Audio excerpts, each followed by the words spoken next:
And we're back. Um, my guest has arrived. We have Cris, a good friend of Hi. mine. Yeah. Hello.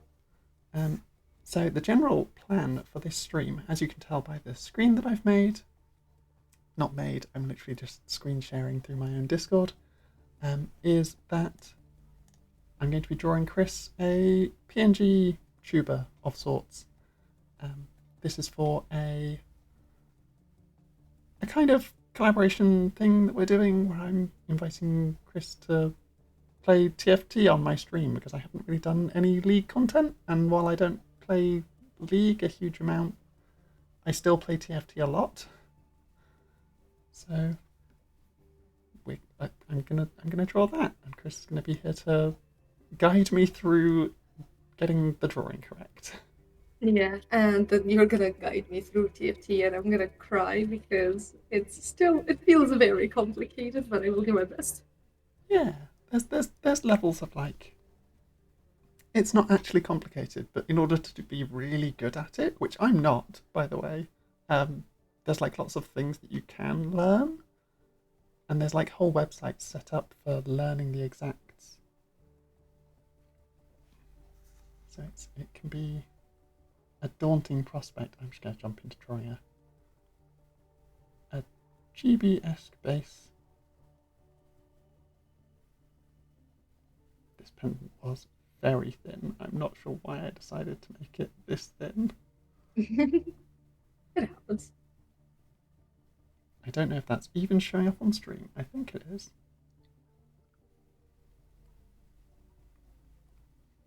Should I do like a little intro about who I am and stuff like that?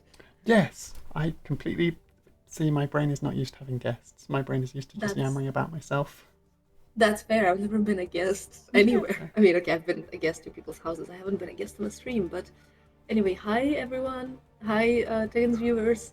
Um, I'm Cris. We've met through my partner. My partner and Tegan grew up together, and then that's how I met her. And now we hang out sometimes when we're in the same city. Yeah,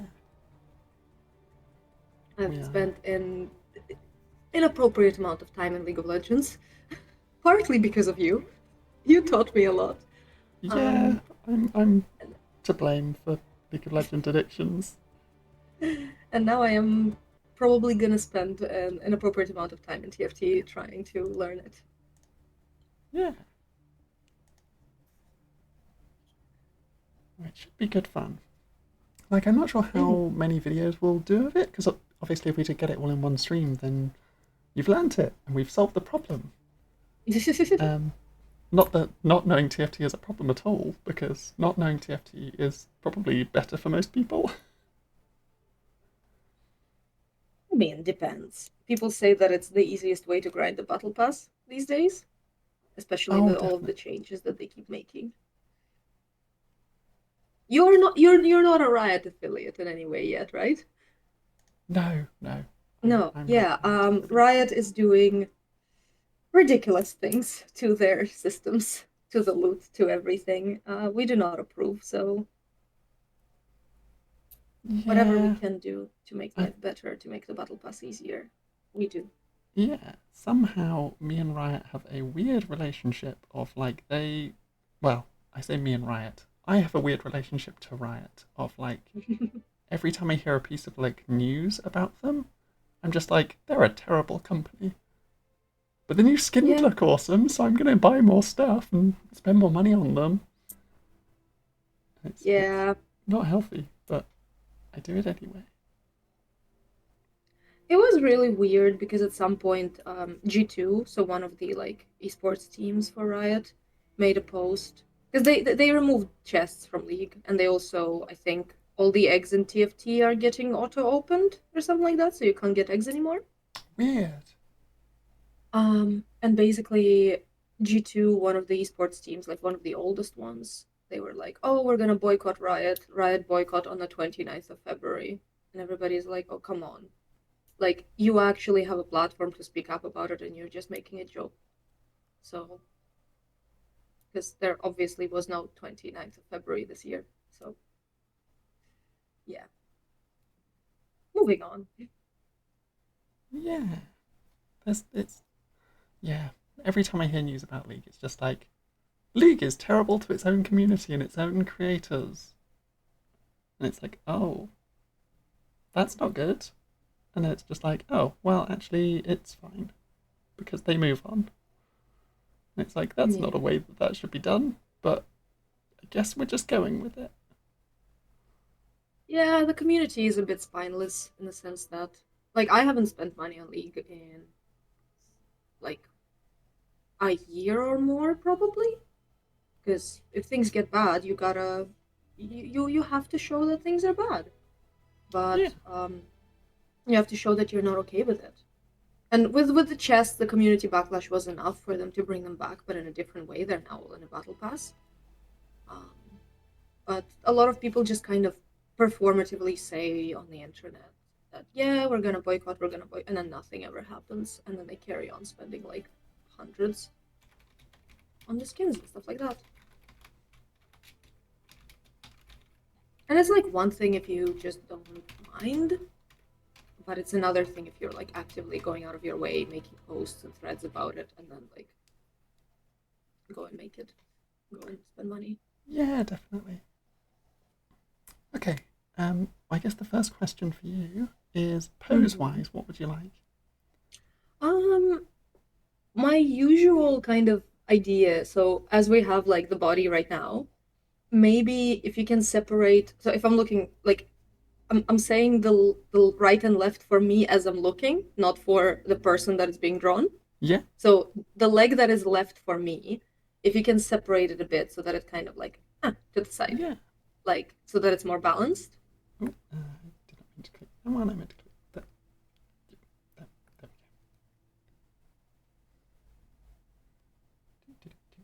we go. And this is why we sketch and why we base layer everything. Mm-hmm.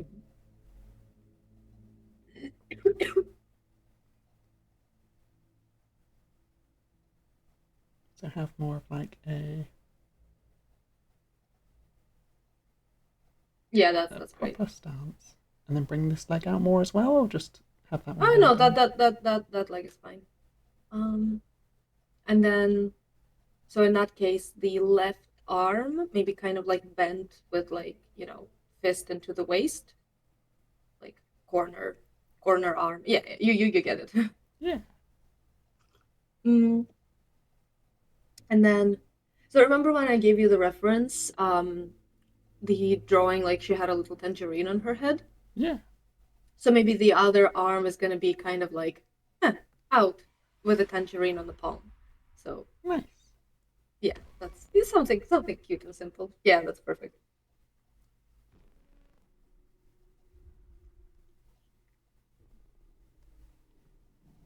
perfect.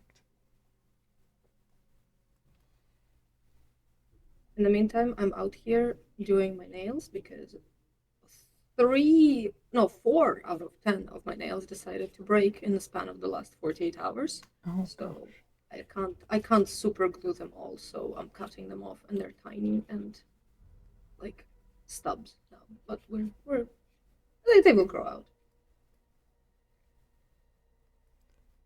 the amount of nails I break at work is ridiculous. Oh god. But then they do get me to lift all the heavy things. So what are you gonna do? Mm, yeah. It's all about like just wrapping the hand around in like weird ways. Because I did at some point even manage to do like weightlifting and boxing with very long nails. It's just all about being very, very careful and kind of like cat, like wrap the hand around it. Yeah. What I need to make sure I do is open up the reference that you gave me again. Jump back up to that one. Do you want the hairstyle the same as the other one? As the reference you Yep. gave? Yeah. My hairstyle has not changed since I have drawn that, so. No, that's a lie. At some point I had a bob, but it grew out. Did you see me with that bob? Yes, you did, because you were here for our engagement and for the Lord of the Rings theater thing. Yep. Yeah, yeah. But otherwise, yeah, my hair has been the same, flat long. So Now the real question is, do you still want a tangerine on your head? no, just a tangerine in the hand then. Perfect. Yeah, it was on the head because it was intended to be a Discord profile, so you couldn't really see the hands. There were no hands on the drawing.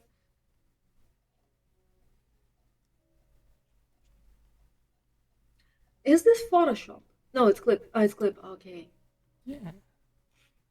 We've got I lovely Click never, Studio. I never used anything aside from Autodesk Sketchbook for art. I don't even know how half of the other softwares work. Yeah, so I always used to use Photoshop and was just like making do. It's just Mm, like using a program that isn't designed to draw on, and it was like it works, but it's not particularly great for it. And then I swapped to Clip Studio when Photoshop decided that my payments weren't working, and I was like, oh, okay then. mm. Yeah, I mean, Photoshop, I have so many issues with Photoshop, but I find it impressive when people manage to draw in it because it's kind of just insane. Because it's not a user-friendly software in my opinion. No, it definitely isn't.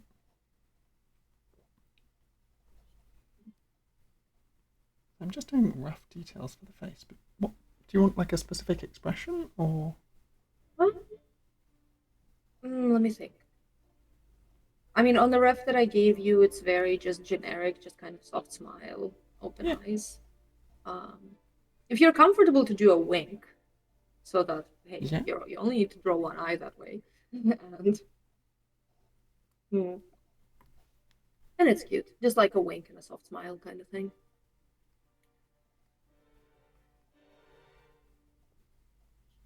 Yeah, and maybe like one of those little like what are they called? Like the little diamond sparkles next to oh, the wink, like the very anime one. Just think, yeah.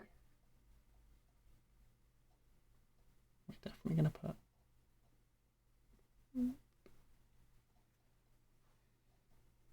Perfect. And we Nice, can always perfect. potentially just fiddle around with where we want it, either like right next to the wink or Yeah, like basically. further out. Make weird tangents with the hair as well. Yeah, maybe like within the hair so that weird tangents don't happen, like so that it's closer to the eye. If we move it in more Yeah, and then fill the that's hair good. out more.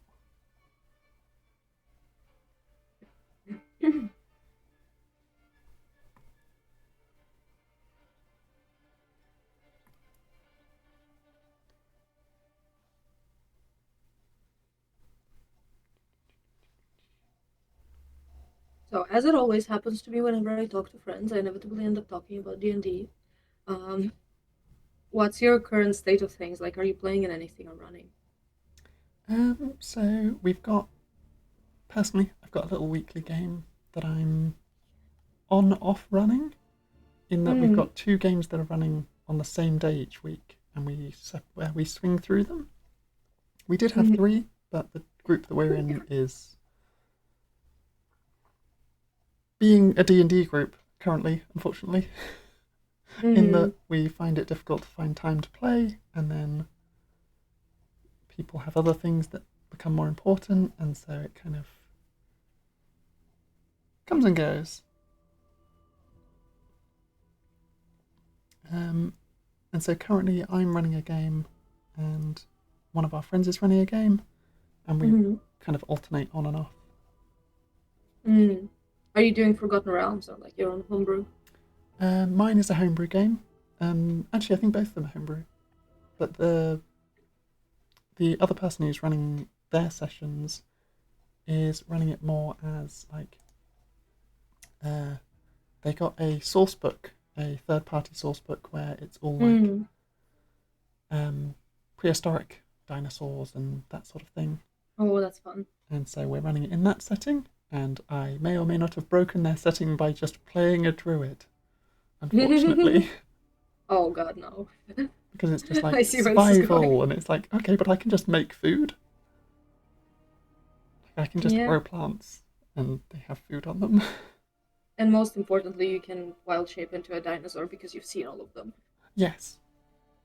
Like it's usually so funny because druids technically can wild shape into dinosaurs, but it's always the question of, well, have you seen one? If you're in Forgotten Realms, like have you been to Chult? Yeah. Or in some homebrew worlds, like in my own and in my partner's, it's like, oh, I haven't thought about dinosaurs. We don't have them, so you can't. A druid can't technically achieve their highest form of wild shape. But if you are in a world where they're just everywhere, it's well, here we go. I can be a T-Rex. Yeah, definitely. And like, there's a degree of in my homebrew world there are many creatures, but not all Mm-hmm. of them are beasts. So if one of my character players wanted to be like, I'm a druid, I want to wild shape, it's like, okay, I make CRs for all my homebrew creatures. Mm-hmm. Um, and the ones that are beast, you can definitely learn to wild shape into Mm-hmm. when you get that CR unlock. Mm. Yeah. No, that's fair. It's always a funny one when you just play like a one shot or a mini campaign with high level druids, and it's always a question about, well, have they have they encountered this animal?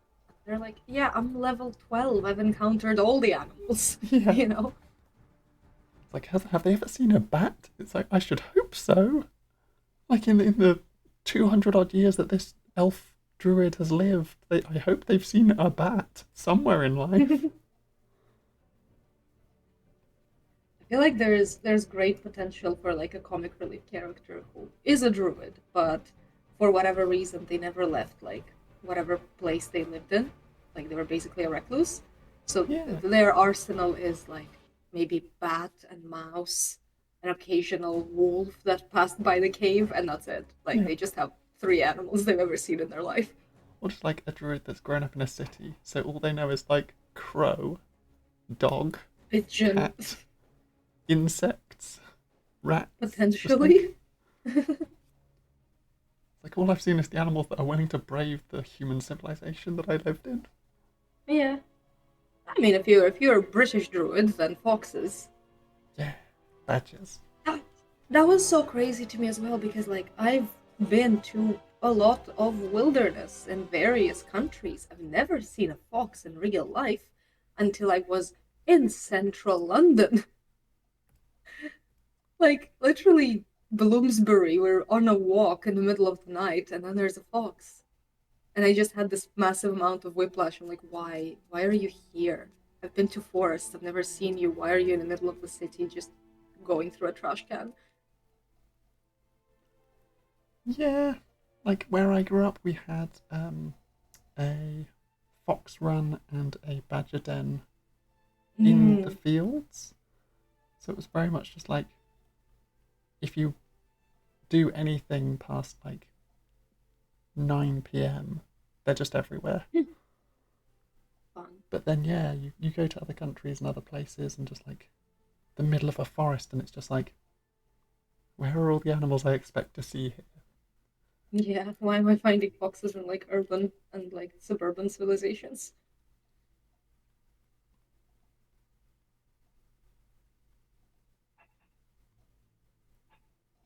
Okay, so I've just kind of been roughing an outfit from the Mm-hmm.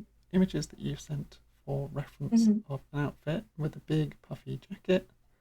Mm-hmm. Yeah, it looks great.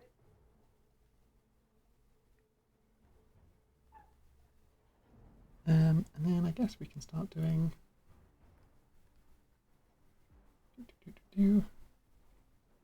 actual detail sketch. Which, Eh, because we're doing chibi stuff, I can make it a bigger brush size than a size 1 brush, because that's. I don't know why I was on a size 1 brush to start with. yeah, it is what it is. Sketches are sketches. Yeah. Things happen.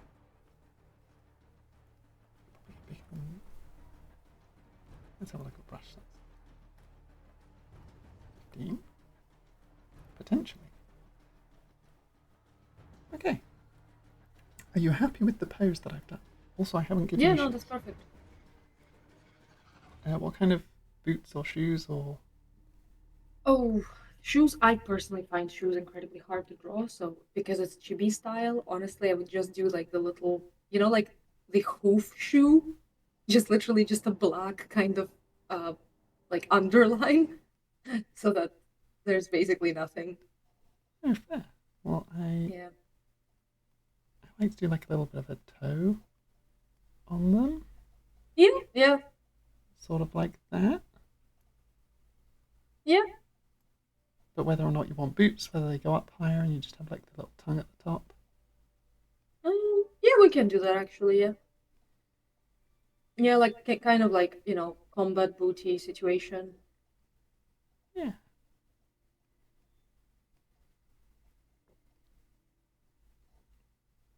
Mm.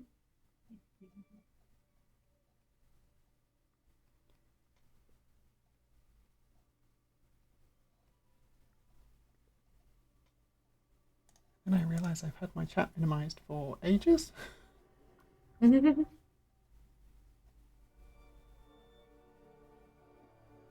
Elijah, I am potentially looking into doing more drawing streams.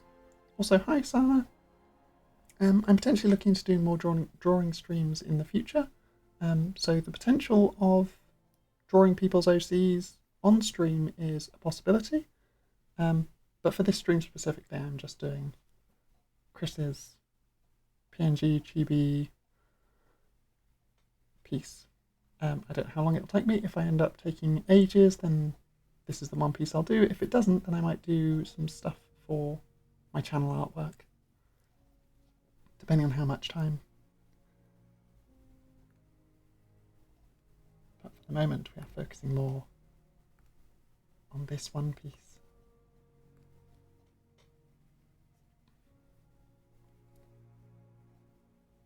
Okay.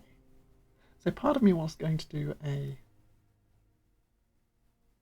more detailed sketch base. And then part of me is like, it's just chibi stuff anyway. I could just jump into doing actual layers and drawing just straight. And I might just do that. Yeah, honestly, In which whatever works. yeah, we One can of the start off with biggest one of the drawing. biggest breakthroughs for me when I used to do art like consistently for a like public profile and everything, was when I realized that not every piece has to follow the same formula. Because I used to think that, oh, you do like the sketch, then you do the like more detailed sketch, then you do the line art, then you do the coloring, then you do the shadows, then you do the rest of the rendering. And there were days when I just didn't want to do line art. I just wanted to do more of a painty thing, and it really blocked me because I'm like, oh, but I You have to fall do into a everything structure. properly. I have to do everything consistently. But at the end of the day, art is art.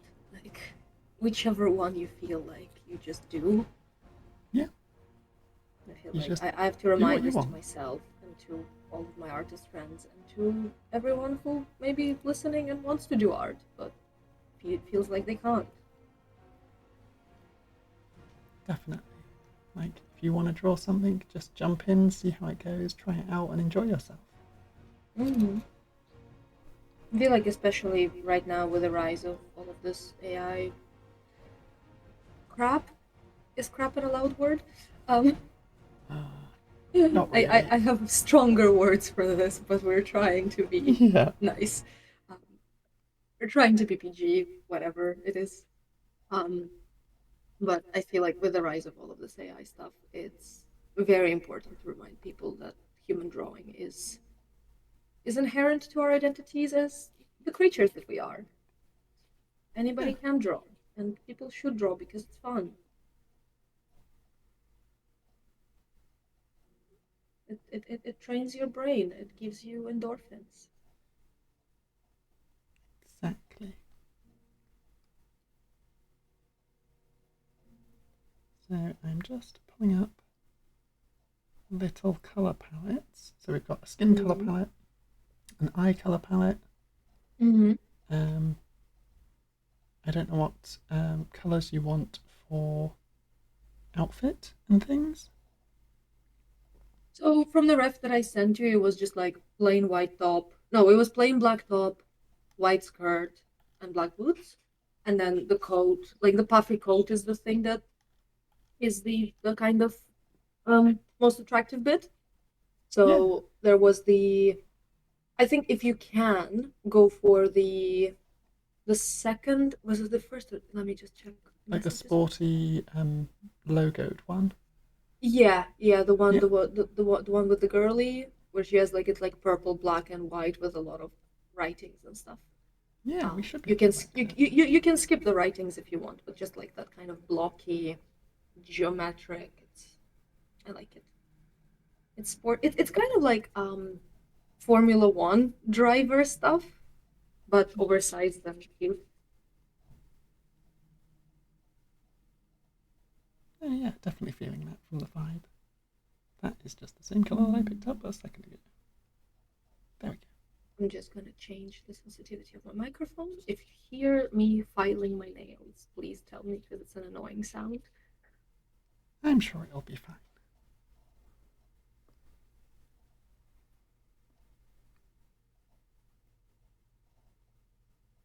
But yeah, you never got to tell about your own set. So your friends is the one with the dinosaurs and stuff.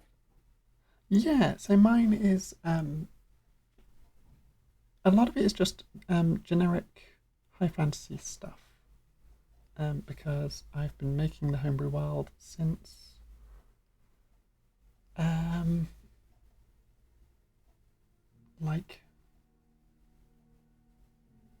I'm trying to think how many years I've been making it. It must be like 2005, 2006 when I started. Oh. And I kind of do homebrew stuff on and off a lot, where I have times where I'm like really in the mood to do D&D writing and things, and then I Mm-hmm. have times where I'm just like not in the mood and don't do stuff for it for ages, but occasionally just throw an idea into it. Mm-hmm. I've got all my notes for my homebrew world in a specific Discord with just me in it, and it's like 100 and something different tabs for like NPCs and Mm-hmm. locations and all the different Nice. continents and like events that happen and loads of info just all crammed in there. Mm-hmm. Um, and yeah, I just kind of I didn't really have a structure to it. It was very much just I've been making this homebrew world for ages, and I found that the most efficient way to fill in all the bits I'm missing is to force me to do it by having Mm-hmm. players in the game. Yeah. So I kind of just went, our group wants like us as a group of people all want to play D&D, but we don't have a DM. I might as well DM my game and run it and Mm-hmm. see what people think. That's good. That's a brave approach. Yeah, I've done it once before, and some of the players kind of took advantage of the fact that I didn't really know what I was doing, Oh, that's rude. which spoilt the experience a little bit, but I stuck with my homebrew world and I keep going with it. Mm. Um, and so, yeah, this is another attempt, and it seems to be going well, as far as I can tell. I haven't been told that it's awful. I keep getting told that it's doing pretty good and that people are enjoying it, which is always nice. That's Um, great. yeah, is that the full colour I'm palette? glad. And yeah, it takes a lot of it takes a lot of strength to get over the people who disrespect you when you DM. It like I'm really proud of you. Thank you. Like to stick with it and to carry on. Yeah, well, that's it. I've been doing it for so long that I was very much just like, I'm going to keep doing it, but just for me. And it took me quite a few years to be like, I want to run people through my game again because otherwise I'm just making it for the sake of making it. And if no one Mm. actually ever plays it, then it's like, oh, I guess I'm just story writing at this point. Yeah, but I have, sometimes that's also valid. yeah, I've only ever DM'd one shots.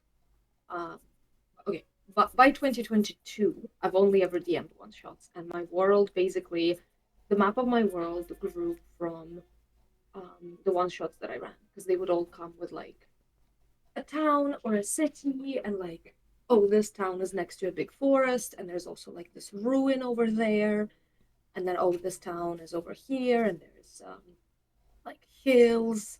And basically I just started putting them all onto the same map, and because they were like homebrewed one shots by other people that I found on DM's Guild, my world started as a collection of these random made up towns. um One of them, however, was Baragost, like the actual Forgotten Realms Baragost. But I didn't realize that it was a real place. So for a long time, my map was entirely homebrewed, and then Baragost. So I had to real quick go in and like change a couple letters to say that it's legally distinct from the Forgotten Realms one. Yeah. Um, And that's it. Like but even with my homebrew world, where I've tried to make it all from scratch, there's a level of like you draw inspiration from things you like. mhm, So even mine has stuff where I'm like, I could literally change the name to this other thing that everybody knows, and that's basically what it is. yeah, and yeah, and then it kind of just grew. And I remember like I wrote a whole compendium that lists all of the cities, the governmental structures, important historical events, and everybody was like, "Why are you writing this if you never really DM? Like you DM one shots, which is not, you don't need that level of lore and information and everything." And I'm like, I'm just enjoying this. I like because it's so much interesting, different work. Um, you can literally do anything and it's all just creative outlet. Like you get to draw maps, you get to come up with characters, come up with stories. Yeah, One thing that definitely. I did is that I translated a lot of like Slavic folk songs into Nice. English, and then I said that these are the songs that the bards sing, like traveling bards. So these are the songs written for travelers and adventurers. And yeah, just spent like 2 days translating a song, which is fun. Yeah, that's it. I do love world generating and creating because it does just allow the creative outlet of like this is the thing I enjoy and I put it here because then other people can potentially enjoy it and I just like doing it. Hmm. Exactly. And it's like it comes with so many different things. Like my partner, for example, loves calligraphy. So Mm. one of his ways to practice it is making like paper maps, like small paper maps of local areas, or letters that we find on um, evil NPCs that we kill. Um, and it's all like super calligraphy, super fancy. And that way he gets to practice a thing that he enjoys. We get a really cool physical piece of loot. Um, and yeah, so you That is can so literally cool. find any form of outlet in it. And it's so great.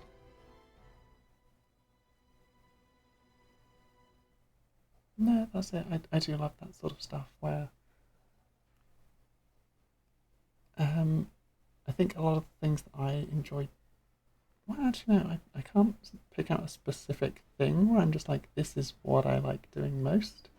Because I just have moods where I'm like, I want to build towns. Just throw a Mm. bunch of buildings together and name them and organize the people that run them and that sort of stuff. Mm. And then I have times where I'm just like, I don't know. I just vary what I do. This is the part where we get to see all the chibi mess.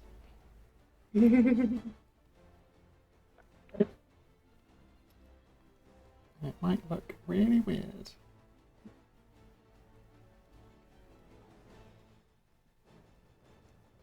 because it all becomes very scruffy.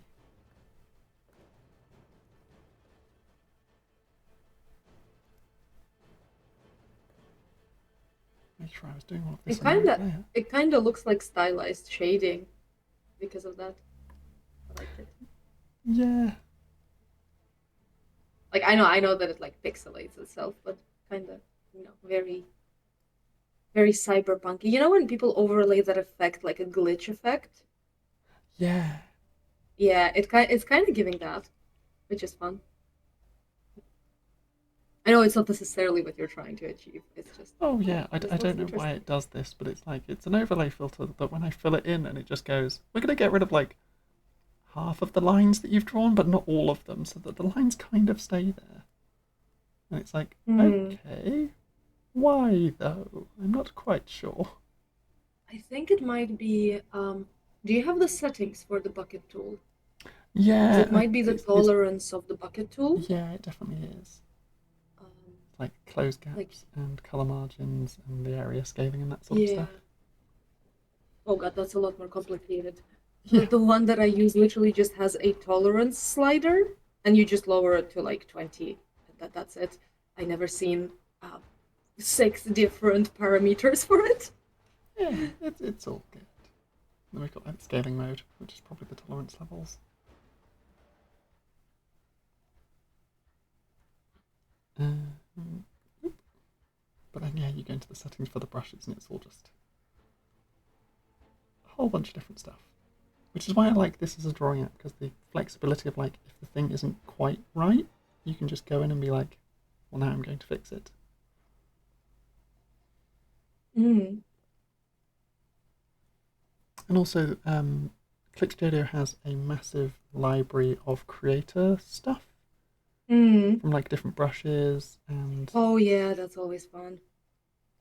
I haven't fully explored it because I fall into, again, like we were talking earlier, different like habits of just like I do this and just fall into the habit of just doing the same thing. Hmm. Yeah, I get it. Oh, but the Creator Studio was one of my favorite things. Like back when I mean, I still have Autodesk Sketchbook. It's the only app that I use. But back in the day, they had like free. I don't remember if it was free brush of the week or free brush of the month. I think it was the month maybe. But they would give you like a set from an artist that is affiliated with the company, Ooh, and it nice. would give examples of their work. So, for example, they showed there was a person who was doing a lot of kind of video game concept landscape stuff. So their set came with a lot of these very wide, very rough brushes, kind of imitating, kind of imitating oils, Oh, oils on like a cool. very grained canvas. Then there was another artist who was specialized in doing very detailed nature arts. So, like flowers and little hummingbirds and stuff like that. So their set came with a lot of blending, a lot of very, very fine detail brush. And yeah, we just download all of them every time they popped up. And then I think they stopped doing it when they made the app entirely free. Oh, I was also really mad because my payment just came through. Um, I mean, I was young and like my parents were paying for it because I was like 16. But the payment just came through for the monthly subscription. And then the next day they announced that they're making it free. Oh, And I emailed them and I'm like, hey, can you please return us that money? Because we didn't know it's becoming free, but the payment was taken yesterday. And they were like, no, sorry, bye bye. yeah, and that's it. At that point, you're then just like, now I feel like I've been stolen from, even though I technically haven't, because I am just paying for a thing they're then they are giving me the thing I've paid for, but they're giving everyone else the thing I've paid for at no cost. Yeah. And I mean that was the last payment that was ever taken, but it was really frustrating that it's like literally 24 hours later you announce that it's now free for everyone and yeah, whatever.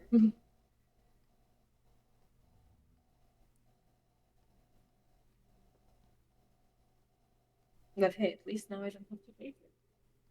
Yeah, now you get to enjoy that it's free rather than feel scammed that it became free. Mhm. Yeah, because I haven't touched my tablet in a couple of years. So if that entire time I was technically paying for it out of just, oh, but maybe one day I would want to draw. And then if I haven't paid for it, then I'm gonna have to spend like so much time setting up the thing again. So I would just like keep paying for it in the background, constantly feeling guilty that I'm not drawing. Oh god, yeah. That would be horrible. No, I did that with Photoshop where I was just like, I'm paying for Photoshop. And whenever I'm not drawing because I've got other stuff going on or I'm busy, then I just feel like I'm just throwing money at Adobe for no reason because I'm not Mm. actually using it. It is always morally correct to pirate Adobe.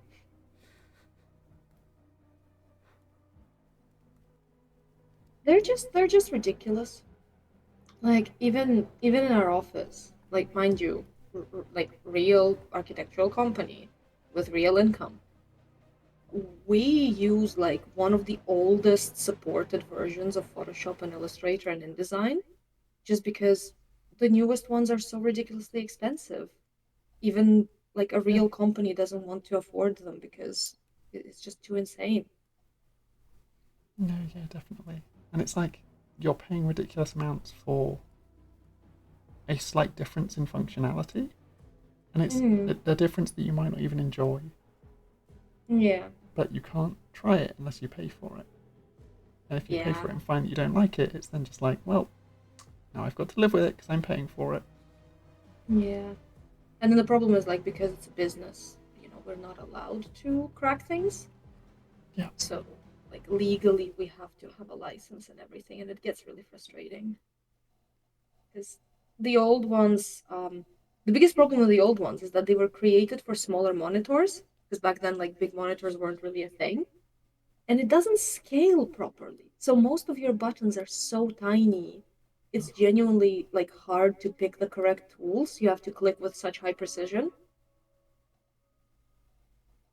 yeah, Like that's you're trying that's to click on the eraser and you accidentally pick the bucket tool, and then everything you like now you have to undo everything. yeah. You just got to go and backstep a bunch, and then while you're backstepping, you end up hitting like the download or the save button, and you're just like, well, Basically. now I've got to start again. Yeah, so it's really, really frustrating. Adobe is too expensive for their own good. Yeah, definitely.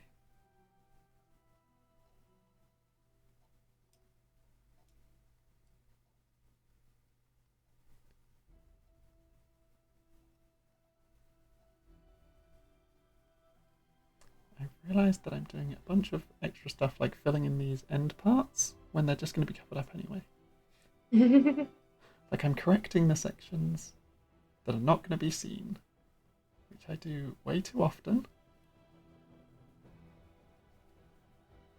It happens. Oh, it's I don't know if you've seen that, but basically in the early days of AI art, when it was really easy to clock it, somebody called out like a person who was pretending to be an artist, and they were like, "Well, this is clearly AI. Like, if you're saying that it's not, can you upload a speed paint?" And back then, AI didn't know how to actually make speed paints, so the one that it generated was literally started from the skeleton. Like they drew Oh, muscle and flesh and everything, and then all the skin that would be under the clothes, fully rendered and stuff. And everybody in the comments was like, "Yeah, okay, this is clear. This is AI. Everybody yeah. block this person." And It's like no human being would do that. yeah, like why would you ever do that? Like you're rendering the chest muscles and the abs and everything, and the character that is being drawn is wearing like a fully buttoned shirt. So yeah, like Yeah, just absolute nonsense. and it's becoming so hard as well with things like Pinterest and stuff. Like, I used to love Pinterest. It was literally one of my I don't even want to call it a social media because it's not really a social media, but it was Yeah, kind of one of my comfort websites. Um, yeah. It's like a like, oh, I go-to for just finding like D&D character inspiration and that sort of thing. yeah, like, oh, I just want to look at pretty pictures or like find myself a new wallpaper or just make a little aesthetic board for no particular reason. Just have this kind of, you know, it's kind of like creating virtual spaces. Like I had a lot of like home design, interior design stuff in there in different Hmm. styles, and I would literally open the board and just look like, oh, this is a cozy cabin, and I have all these pictures, and it makes me feel like I'm actually in a cozy cabin. Um, and now it's horrible because everything there is AI, and you can't even filter it out, and it's becoming harder by the day. At some point, I was looking for a new wallpaper, and I saw a really cute one with like a little cat looking over a silhouette of a night city with like beautiful stars in the sky and everything. And I'm like, oh, this is perfect. And then I put it as my wallpaper, and I noticed that it's not real. And I got really upset because it was so pretty, but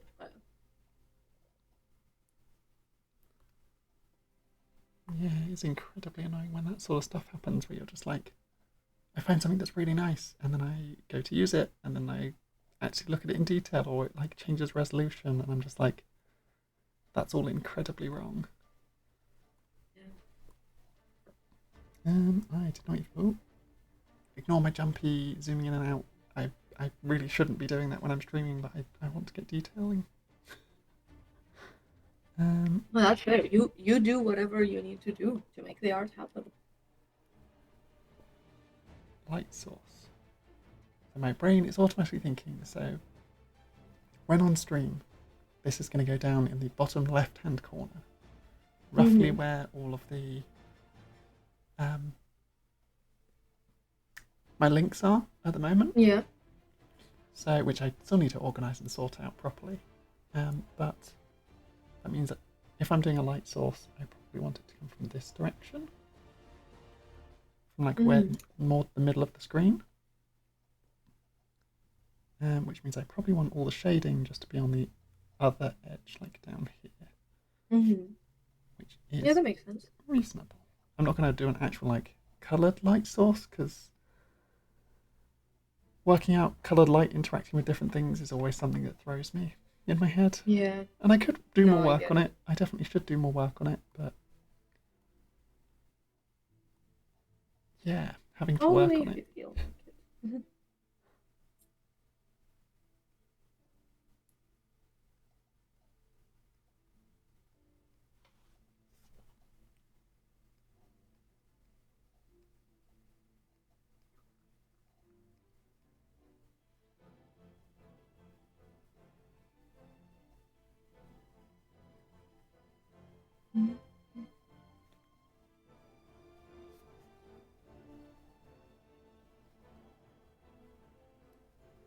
Have you ever heard my spiel about one of the most useless D&D spells?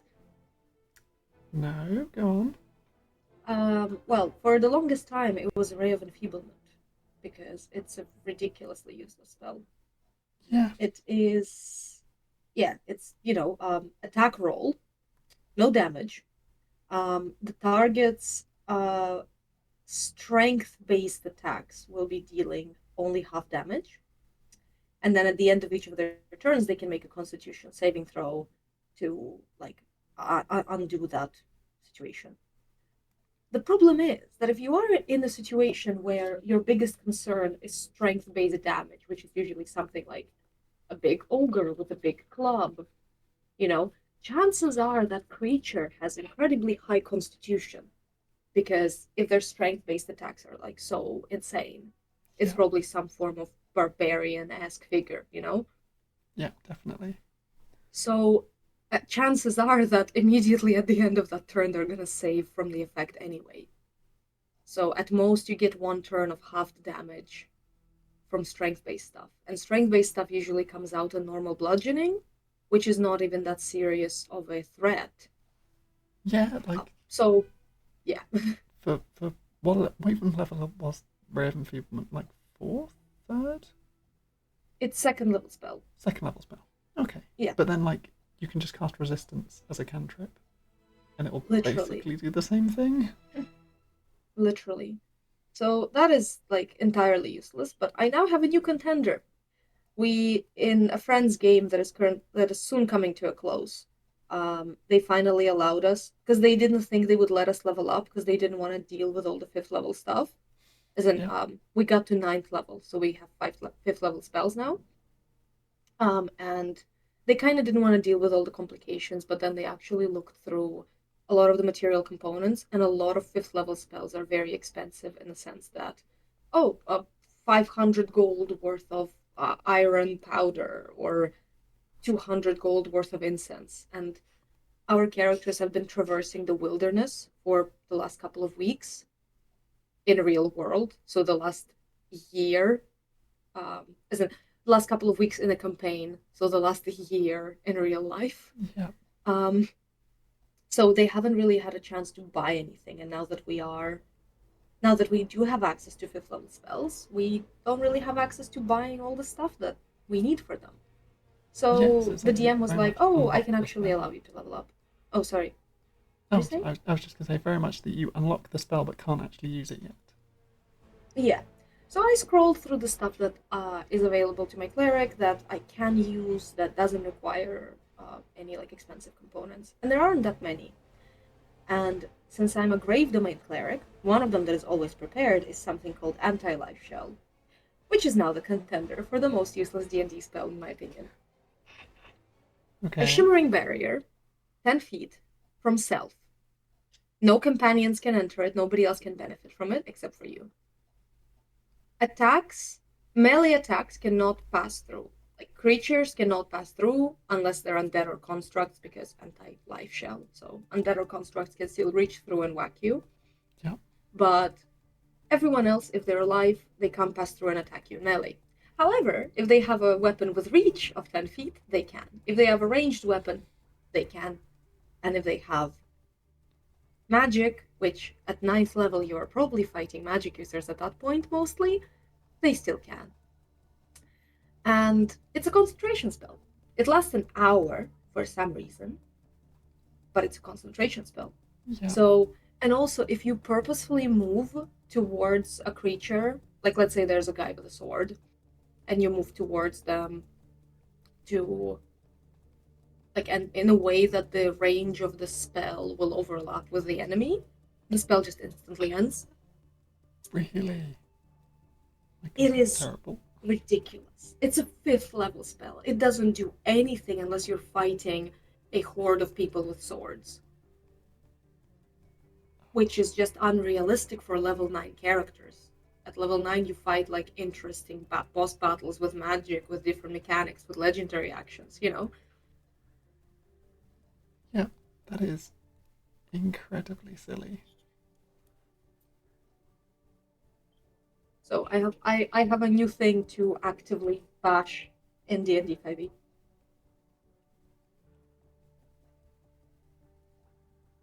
That's a reasonable pick. I don't really tend to. Yeah, it's been a long time since I've played properly, and the one game I'm playing a druid, and I'm just like sticking to the same few spells. Mm. Um, so I don't really have like a least favorite spell. I just have ones that I don't use as often Mm. because they just don't come up in the situation. Like because of the game being what it is, it's very much a what spells do you ready? Well, the ones that will help me find food, the ones that will help me make water, the ones that will locate animals. It's basically, Mm. and then like a couple of healing spells because I'm the class healer. Mm. I see. So it's very much just like, cool, this is what I've got. This is my spell list. I do not really need to Yeah. change it. So you're technically a prepared caster, but you don't prepare new things. Yeah. That's Like, fair. I could change what I'm doing, but I don't want to because what I'm doing is useful. And it works. And if it works, Yeah, if it ain't broke, don't fix it. exactly. That's it. Mm.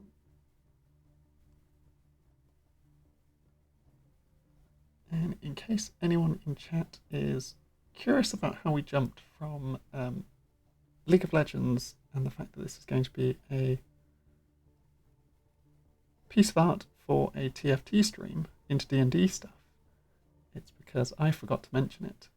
But the general plan is when I have guests on, I'm going to try and do a little art stream where I draw a piece for them so that they can show up on stream with my art if they don't have art of their own.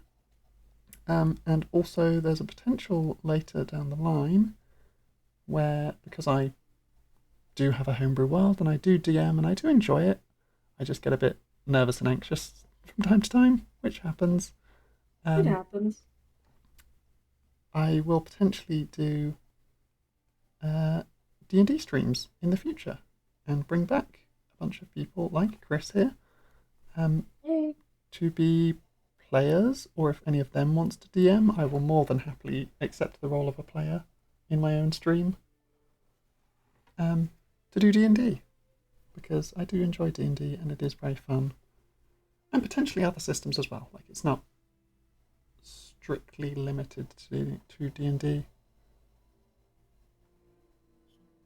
I just had a weird realization that there is a random black line on my stream.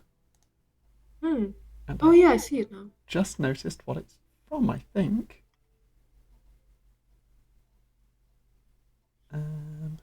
If I can get it to...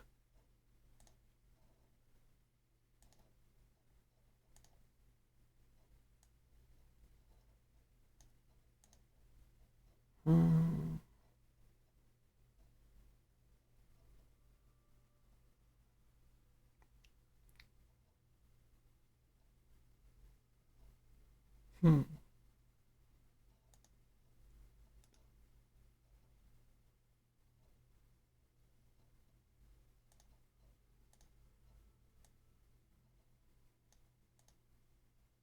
I have no idea how I'm getting rid of it. I know what it's on. I don't know how I'm going to get rid of it because I don't know why it's there suddenly. Maybe if I... It feels like some weird pixelation, like it's dragging the edge of an app. Yeah, but I don't understand why.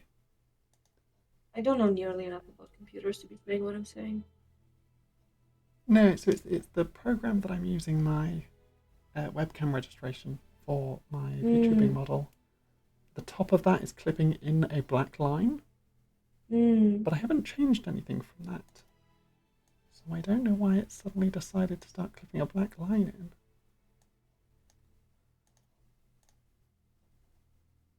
I think I fixed it.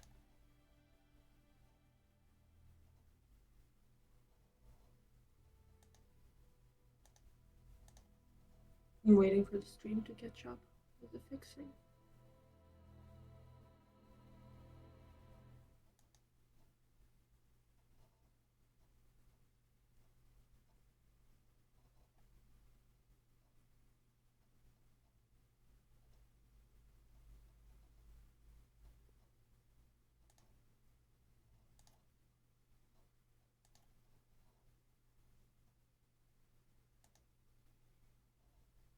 I fixed it on my end at least, but my stream is buffering a bunch because my bitrate is having problems.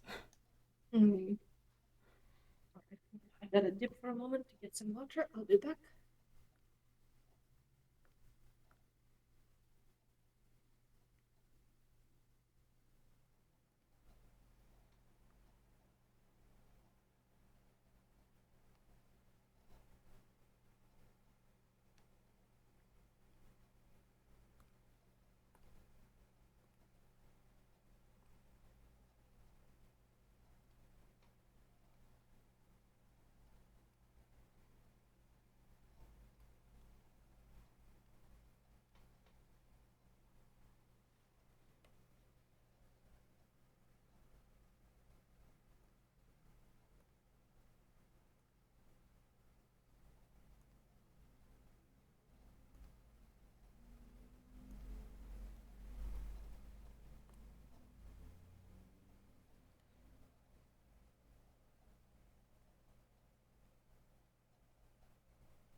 So I paused the background music in the hopes that that would fix the bitrate.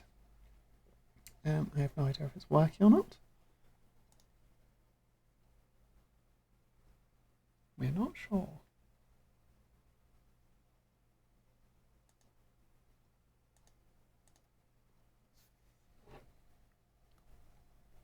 Maybe if I close that program entirely, then it might work.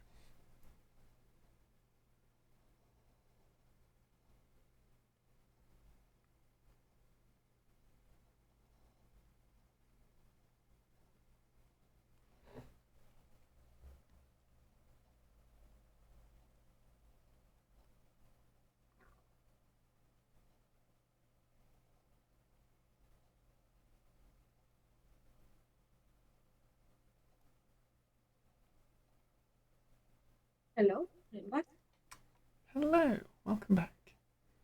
I think your stream is frozen. Oh no. Hold on. Let me refresh. Yeah, it looks like it's still showing the frame where you have like the neck and the hands. So like it doesn't, for example, have the line that you just drew for the hair. I don't know why that's happening. Like on my end, it shows it fine. It shows that the bit rate's jumped back up, but it's just dropping a bunch of frames. So what I'm going to do is I'm going to momentarily.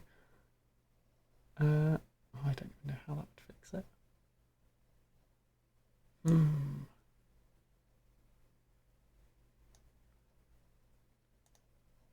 Problems.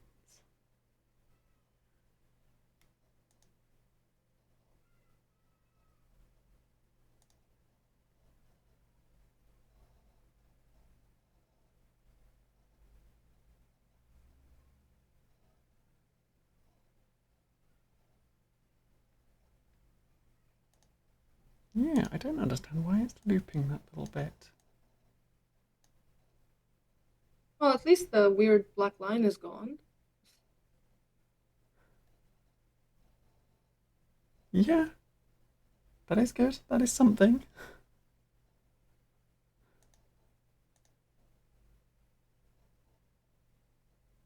I'm just Oh, momentarily I think watching this. my own stream in the hope that it does something rather than just looping that same bit over and over again, but I don't know what it's doing. I think it's catching up now. Okay, it is catching up, it's just taking its sweet time about it. Mm-hmm. Well, as long as it catches up, then we'll be fine.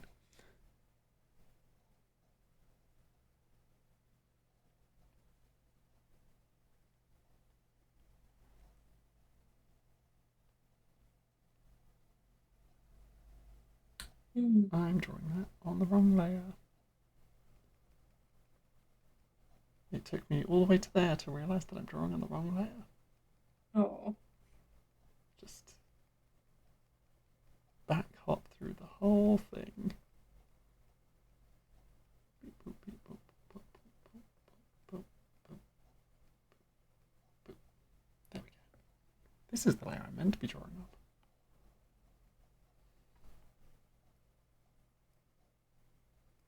That's better. I wish we could set up like a some kind of tool so that when you change your brush or something, or like change the color, it would automatically create a new layer. That would be such a lifesaver. Because for me, the Yeah. worst thing possible is when I accidentally do color, like I start coloring on the same layer as the line art is, or something like that. Oh gosh, yeah, definitely.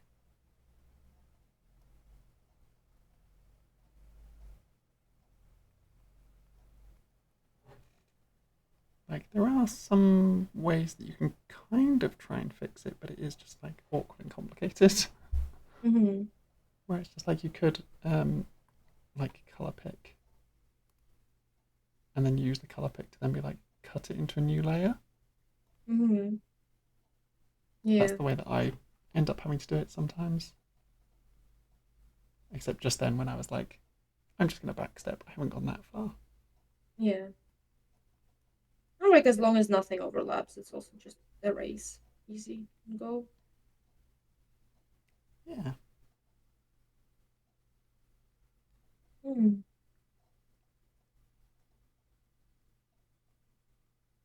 But yeah, so League of Legends lore. Yeah. TFT, how does it even overlap? Because like I know that they did a set for Arcane that was very lore based. Well, at least, show lore based. And now they are rewriting the rest of the lore to fit Arcane and nothing ever makes sense again.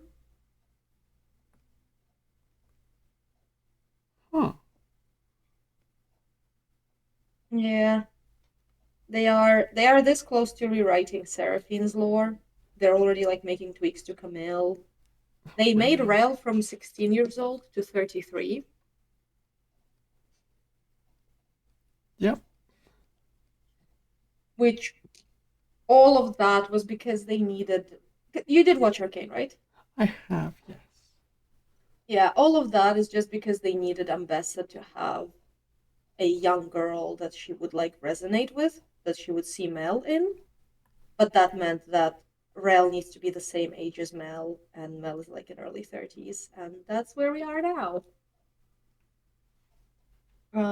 And it's just like really confusing because the character still looks and her voiceover and everything like she's a teenager, but she's now 33. Um, Honestly, like they had a great opportunity, especially with the established canon of Arcane. Sorry to everyone in chat who hasn't seen it yet or where is scared of spoilers. Just close your ears for a second. They did establish the proper multiverse. So why wouldn't they just say that? Yeah, that's the case. League is one canon, Arcane is another. But now they have to rewrite half of League to fit it into Arcane, and it doesn't make any sense. Yeah, it's very much a case of just like they made a thing and then went, this is now popular, we're just gonna change everything based around it. Yeah. And it's like, okay, I get that you do that, and that's just a thing that your company's done for a while. But yeah, it can be a bit annoying when it's not thought out. Yeah.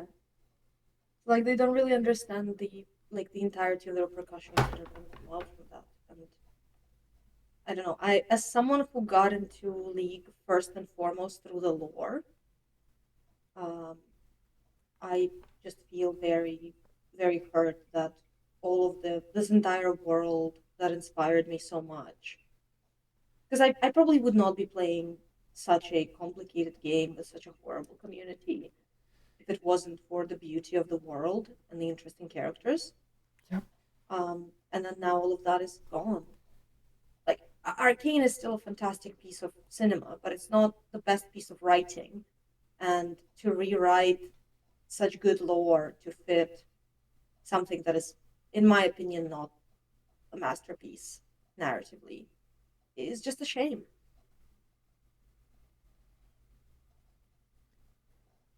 Yeah, like it is difficult because yeah, League did have some great lore to it. And while I'm not the most well versed at League of Legends lore, I knew bits and pieces just through assimilation of playing the game and finding characters that I like and playing them and being like, oh, I wonder how they link to these other characters. Mm. Um, and then yeah, for them to just like throw a bunch of that down the drain for the sake of, admittedly for the sake of the TV show that they then made. So it's like, okay, you've now made a more popular thing. Not that League of Legends isn't popular, because that would be understatement of the century. It's incredibly both well known, popular, and hated. Um, but like yeah, to have all this lore and then to just be like, ah, but now different people are finding us, so we're just gonna like change everything. Yeah, but it Seems doesn't even make that much sense because frankly, they didn't get that big of an influx of players from Arcane Watchers. yeah, Like, Arcane onlys remain a separate part of the community. Like, they're not going to touch the game. If anything, they're gonna like rage about certain things, because they already came for light canon because like Time Bomb became canon in Arcane. When they found out that like Loxodjink's ship exists, they just lost their minds and were like, "Hey, this has been a thing since 2015. Don't you even dare touch our lesbians." So yeah,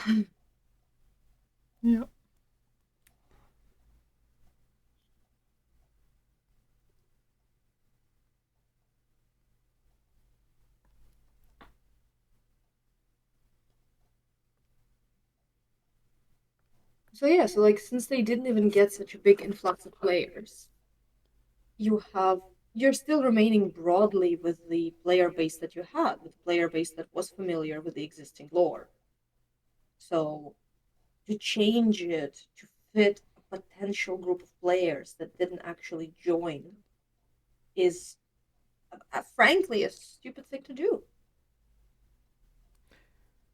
Yeah, it definitely is an insane decision to just be like, we don't really care.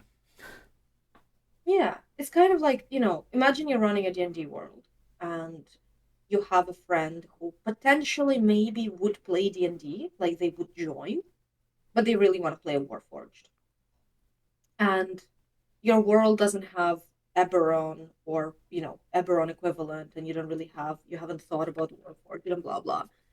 And you like go and rewrite your entire lore for this one person, and then they're like, well, no, I'm not actually really gonna play. Like, I just said in theory, if I ever were to, I would like to play Warforged, but I actually don't have time or the desire or whatever. But like, you already gone and rewrote the entire lore to like fit that one person, Yeah, and in a scale of a D&D game where it's like 4, 5, 6 players, that's kind of what they were expecting. They were expecting about a 10, 15, 20% influx of players from Arcane, but that didn't happen.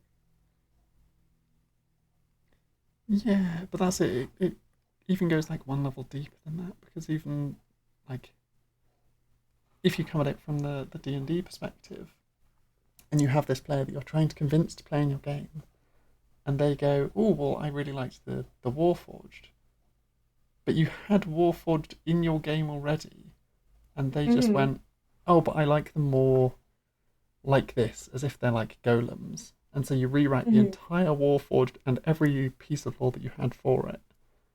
So it's like it's not even that it wasn't there; it was there. They just decided to redo it all.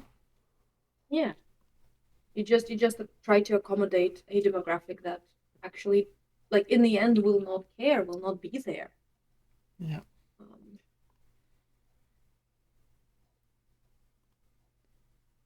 so yeah, it's yeah, choices were made. yeah. Choices were made and people are not happy because when are we ever? Yeah, true, but it is it is what it is. Exactly. And we still play sometimes. Yeah. And I honestly, like, at this point, I only ever log into League to play ranked because I'm really pissed off about rank resets. Because last year, I've achieved my goal of getting into gold Nice. because I got, like, my MMR got really, really messed up. And I just couldn't get out of bronze for, like, a long, long time.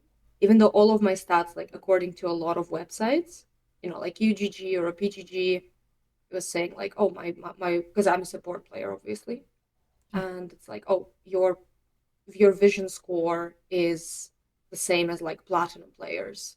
Your like gold per minute is like gold level players. Your assist and kill participation is like emerald player levels and da-da-da. But then I would still be stuck in bronze just because, well, the game is what it is.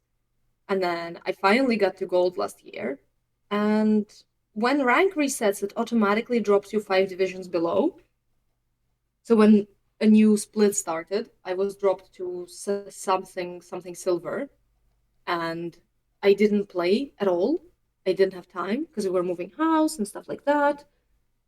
And then another split started, and again, it dropped me 5 divisions below. So now I'm back in bronze and I'm suffering.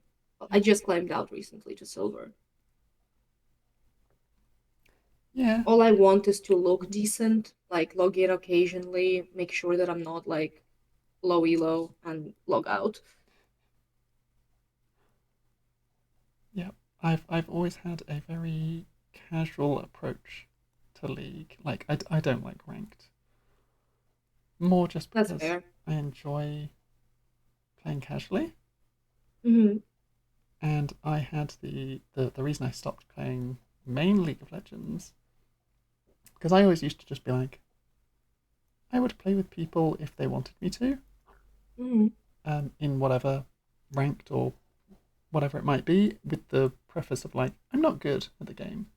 Like, don't expect me to carry the team or like get a high support rate or whatever it might be that you want. Um, because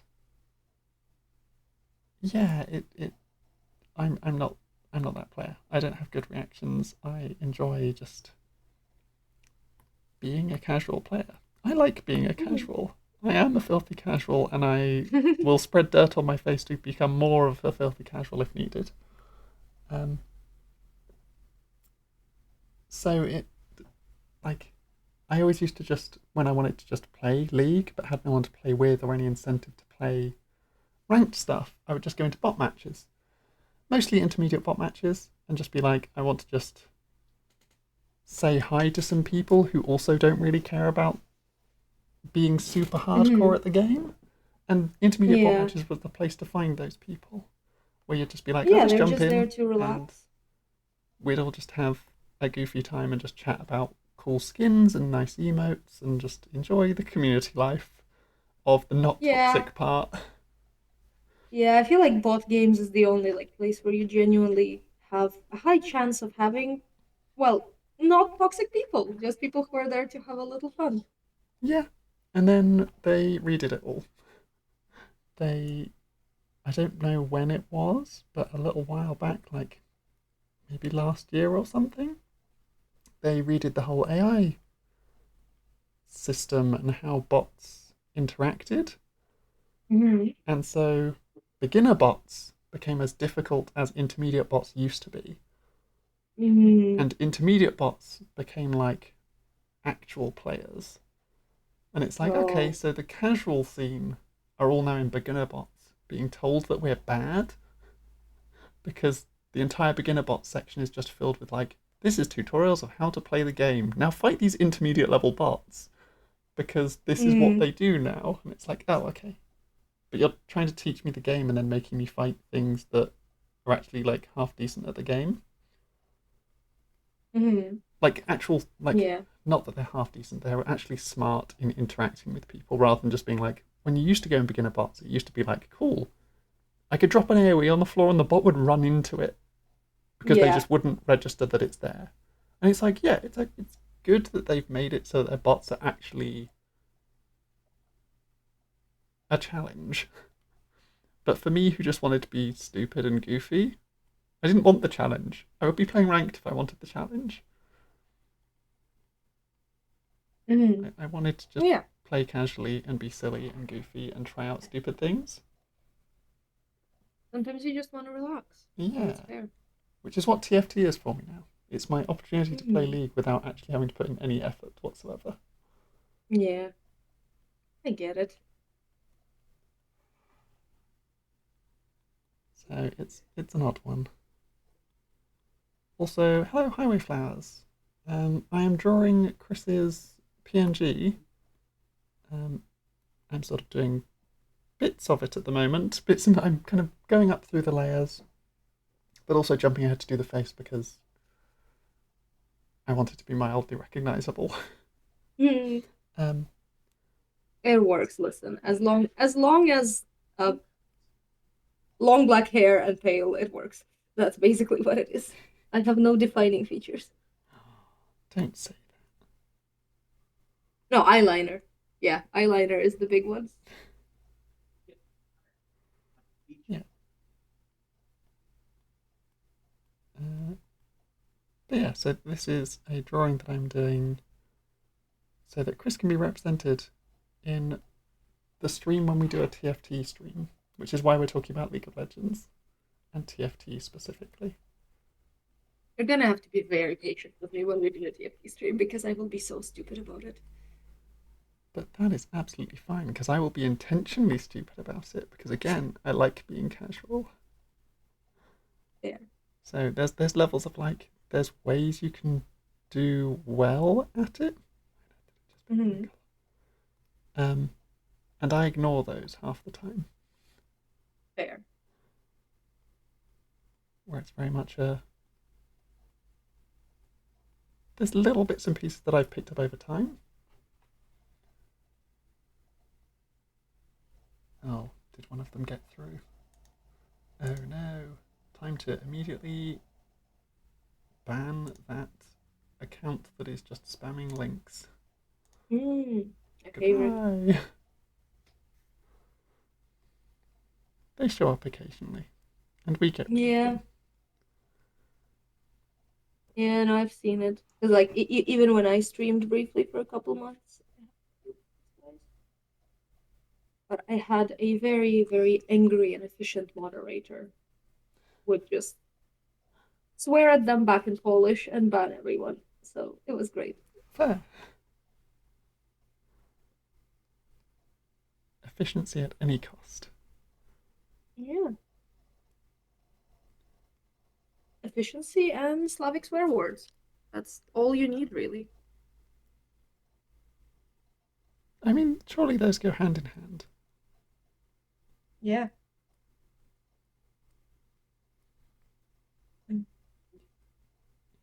I'm desperately trying to paint my nails, but because I cut them so short now, I'm getting nail polish all over my skin. I do that literally every time I paint my nails. Because I'm not allowed to paint my nails for work. Oh, that's annoying. So I don't paint my nails often enough, which means then when I do, I'm like very out of practice. Fair.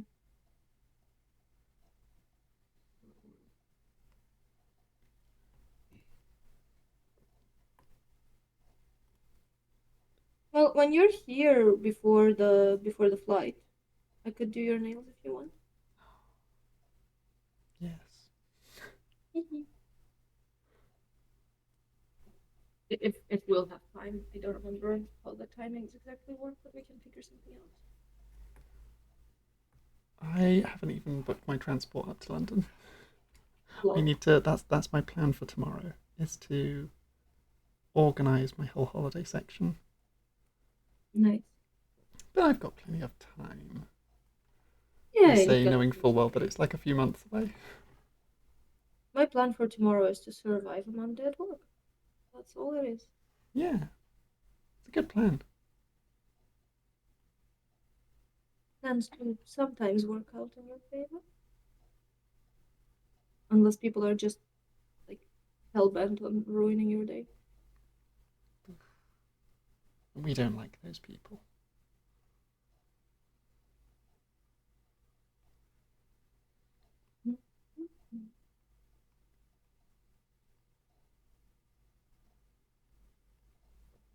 I really like how soft your strokes look. Like it's also rounded and nice. Oh no, I always see people who do like perfect fluid. I'm just going to do an example. Who do like perfect fluid motions and get it perfect. Who do like Mm-hmm. that, and it's like that's a perfect arm. And when Mm. I do it, I'm like, gotta get the good arm curve. There we go. That's an arm. And it's just like I do 100 strokes for the sake of two. So when I see other people do it and they're like perfect line work, and I'm just here like, don't worry, I'll be there in another 100 lines. I get it. I'm the same. Like I can only do one line. Uh, weirdly enough, jaw and hips. For some reason, those are the only things that work for me. Everything else is like 100 strokes. We're getting there. We'll get there eventually. It just Nice. comes with a lot of practice. Yeah.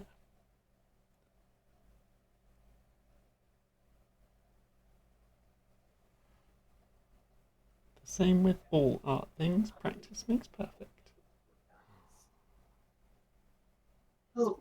Just spotted these bits of blue coming through, and I'm not having that.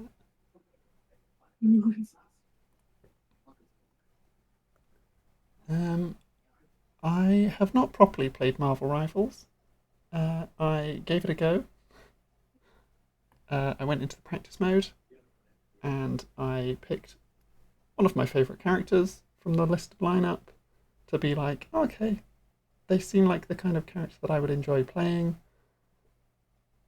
And then I tried the controls and was like, nope, hate this. And then swiftly dropped it. That's It fair. was all just on the wrong layer. But we can fix that easier than the way I was about to do it.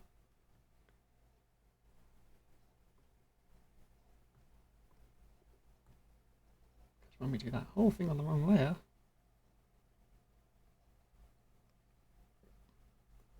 Like I heard that it's good. I have a lot of Twitter friends who play it and who love it, but I just I can't. It's I don't like superhero stuff. So That's fair. That's it. I really enjoy comics and grew up reading X-Men stuff. mm, So when I was like, there's X-Men in it, and it's a kind of Overwatch style game, which I played mm. some Overwatch, I played some Valorant. Again, I was a bit like hit or miss on them, and I was never good at them. Similar with League, Valorant it's like is I'm a not good. horror game, honestly. Like it's just so stressful. I'd rather go play like an actual horror game because I thought I'm gonna cry. Oh, No, it's just because like it actually matters to hear people and to hide, and it becomes this whole like, have you ever played something like Outlast when you have to hide in a closet and there's yeah, the big monster passing by the corridor? yeah. Yeah. Stuff like Dead by Daylight, where it's just like run from the monster. You're not running quick enough. It's like I'm trying. Please leave me be. My controls don't let me run fast enough. So yeah, that's kind of how I felt with Valorant. I'm like everything is too scary and people can hear me, and obviously like I just logged in, so I don't have like all the settings calibrated to the correct thing, and people I'm playing against probably have, footstep sound to the max, so they can snipe me from ages away because they just know where I am, and I'm Yeah, just running around, not understanding the map. yeah. So Marvel Rivals, the reason I logged in to be like, I'm gonna try just in bot matches was to be like, maybe I can correct the controls enough that it will be comfortable for me. And I sat and fiddled with the Mm. control options for like 30 minutes and still hated it and was just like, no, I'm just not enjoying the whole system that they've got set up of like targeting plus moving plus actually using combo skills. Because when I play Mm. League, I do not play with targeting, with like camera controls as well. I just Mm. have camera fixed to my character and I move around and I'm just aware of my own surroundings. Yeah, And then if I really need to be aware of something further afield, I will that. click on the map. Yeah. I have in League I have semi-bound, so like it's tied to my character, but if I move the mouse like to the edges, it comes out by about like a quarter of a screen. Hmm. Um, but if I unbind the camera, like if I can't tell if my character is moving or not, I always end up in horrible situations. I unbind sometimes if it's like a very complicated team fight and I need to see like everything going on, but otherwise, bound camera is the way.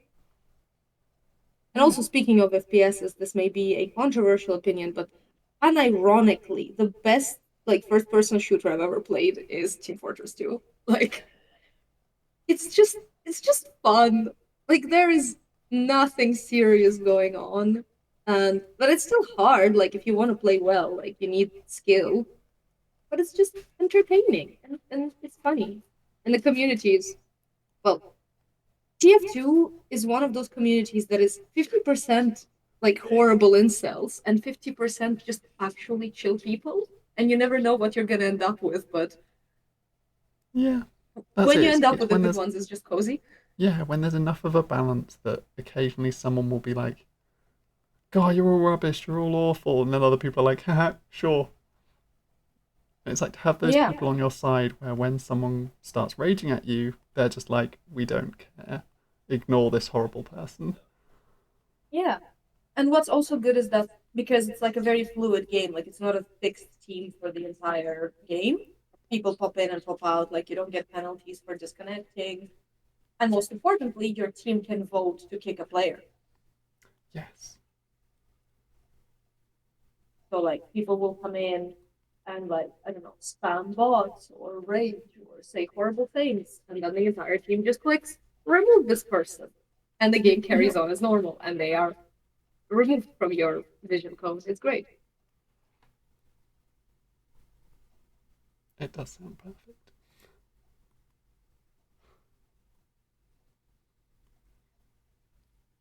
Hello, Hexed Karma. Welcome to the stream.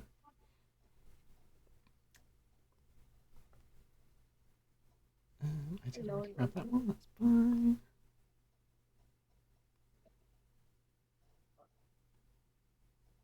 Why did I just do that? I've successfully painted my nails. Now I am sitting here with like cat beans for hands, being unable to touch anything for an hour. Let's go.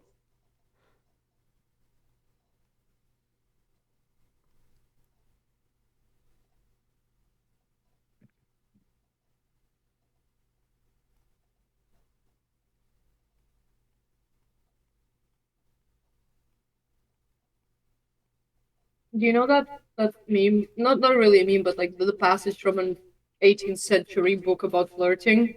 You may fascinate a woman by giving her a piece of cheese. Yep.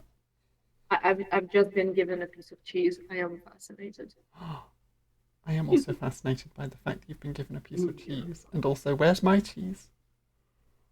Oh, I will send it over. Yay! Just like you opened the door to a shipment of 10 kilograms of mozzarella. Oh, I will make a big old pasta dish. Mm. Get some spinach, some sun-dried tomatoes. Oh yeah, that's so good. Mm-hmm.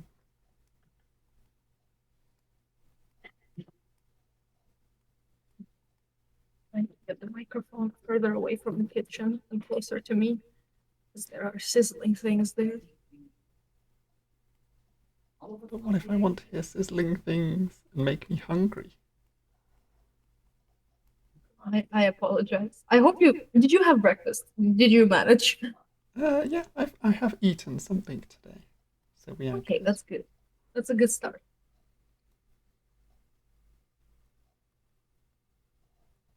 Mm. This is looking really great, by the way. I know we're super zoomed in right now, but when you zoomed out earlier. We'll zoom out again, have a little quick look. Wait, where did the arms? Oh yeah, they're after there. Yeah. It's like my body disappeared. Yep, I had to turn the body off because the neck was interacting with the chin and I couldn't tell where I was drawing. Mm. I also realised I've put the arrow for where the light's coming from on the body layer for some reason. Mm. So I can just turn it on and off. There.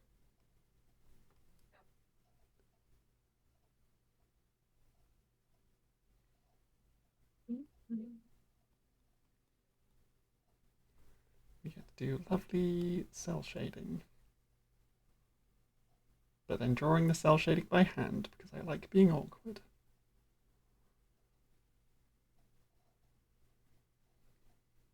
I mean, that's how I always do it too. So like, you're fine.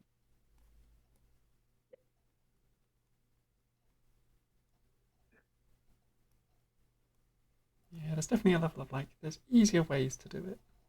But I don't do those. Because who wants the easy way?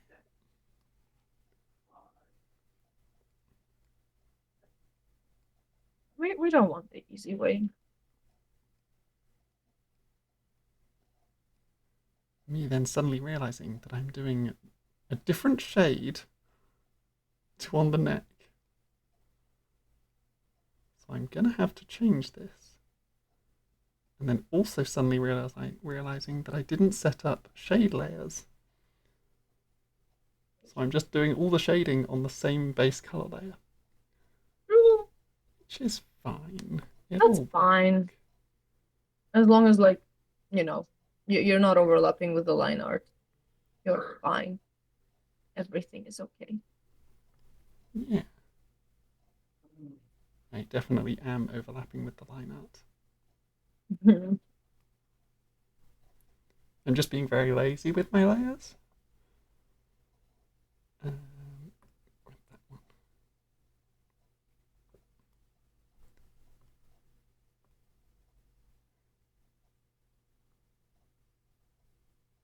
Need to change the tolerance.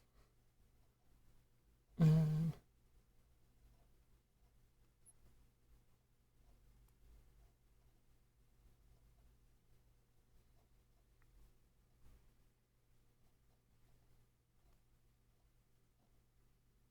there we go.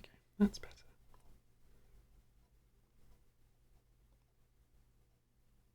No, it hasn't done it properly. Because the colour margin here is too low, that's why. We figured it out. I realised why it was Hey. being choppy, because the colour margin was completely off.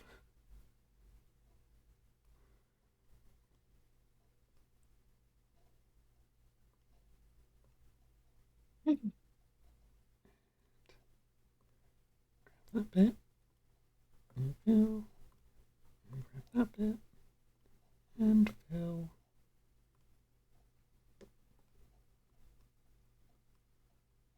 Better. Better.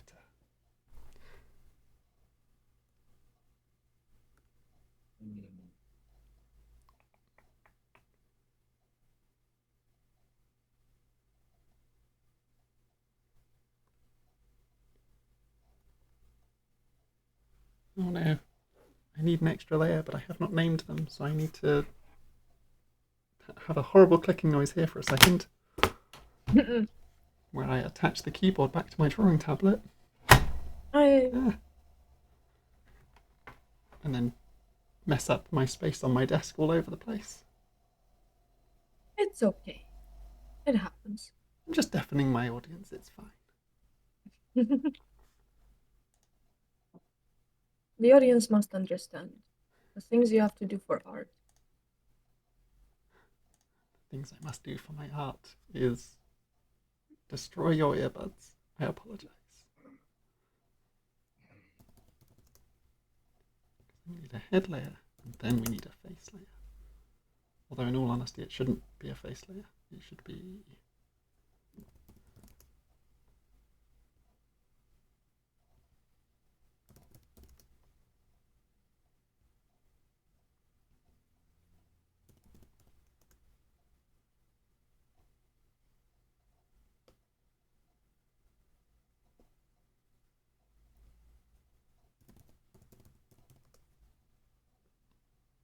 better.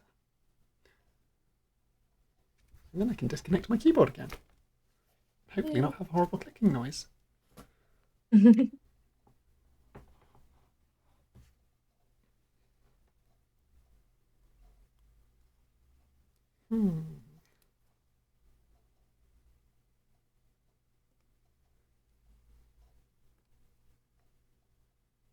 rest of that shading will have to come afterwards.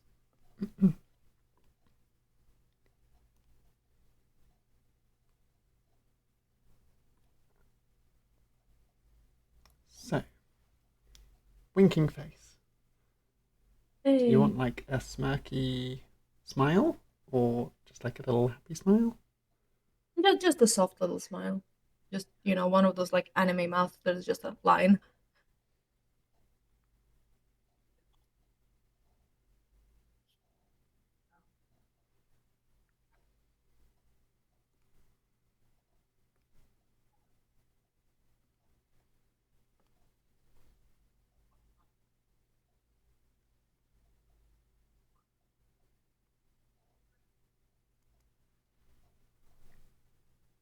Just like that.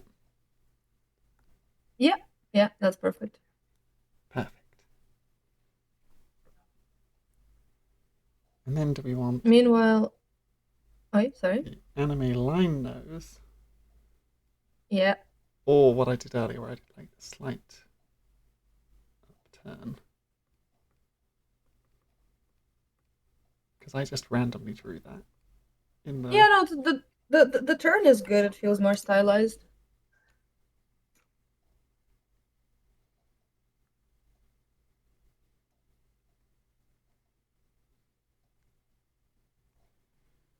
Because I didn't want it to be like, I have made a pig nose, because I definitely haven't, because you definitely don't have one. I just, for some reason when I do cartoon faces, I'm just like, curved line down for the mouth, curved line up for the nose. And then it's like... No, it makes sense. It does the thing. conveys the idea. Yeah.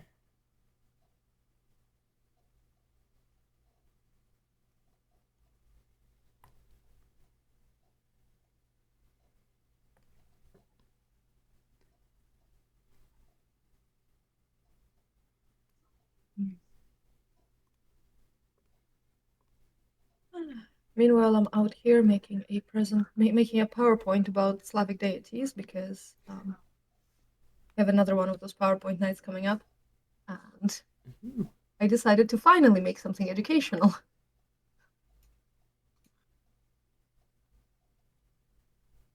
that's really cool though. after like 5 PowerPoints of just like random joke stuff, making something serious. Just as long as it's not too serious. Although if it's Slavic deities, it's It's going to be very serious. yeah, it's a thing about like translating Slavic deities into a D&D pantheon. So like assigning them, because I did make them for my world. Like, well, I didn't make them; they exist. But uh, then I made like how they would work in D&D, like domain symbols, stuff like that. Nice. And I'm just giving a brief rundown of what they are, what they do, um, various forms of worship that they encountered before Christianity came and told people that either we're gonna kill you or you have to adopt Christianity right now and like burn all your idols. But, Yeah, Christianity things likes doing happen. that. Things happen. In fact, Christianity didn't even come on its own. There was just a guy who really wanted to get married to some girlie from the Byzantine Empire. And he went there and is like, hey, can I marry your daughter? And they were like, no, because you're weird pagan people. And he was like, no, no, it's fine. We'll believe in Jesus. Just let me marry this girl. And then he came over back home and like forced everyone to believe in Jesus. It was great. I mean, for those times, solid reasoning. Yeah, happens.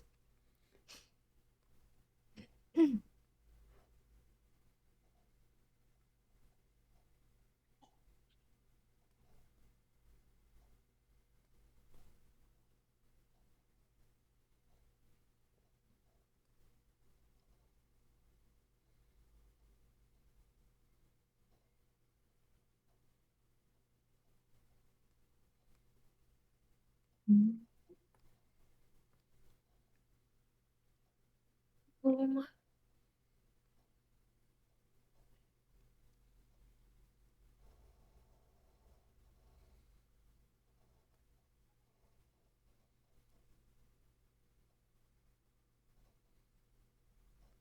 so what's the current state of TFT? Like there is a new set, I assume?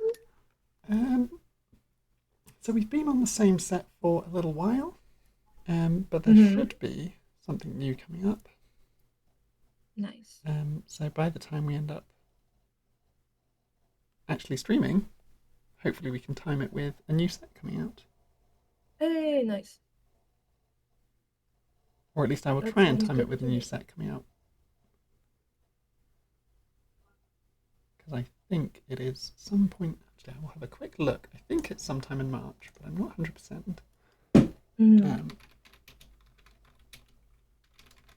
the next set comes out in April 2nd, is Hey. when set 14 drops.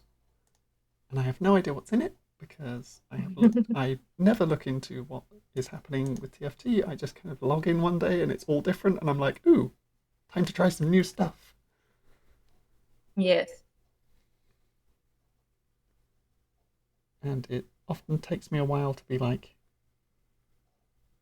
I understand what's going on. And all of that is trial and error of just being like, I don't really get what's happening, but I'm going to keep going with it.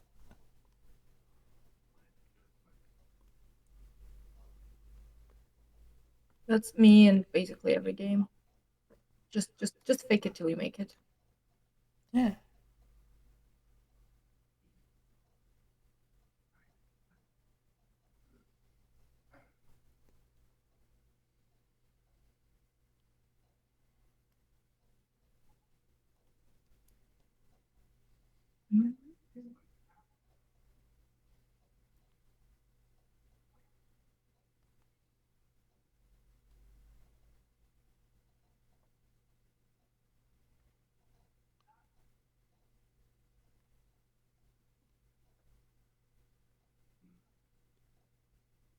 I realise that I end up not talking a lot when I'm drawing.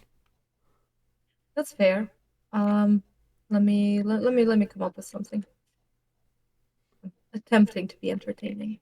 It is Sunday morning. I don't have much left in me. Which makes sense. We do these Sunday morning streams so that I can just be like, lazy and be like, I entertain people a lot. And then my brain goes, but now I'm drawing. And so I start focusing on stuff that is not entertaining people.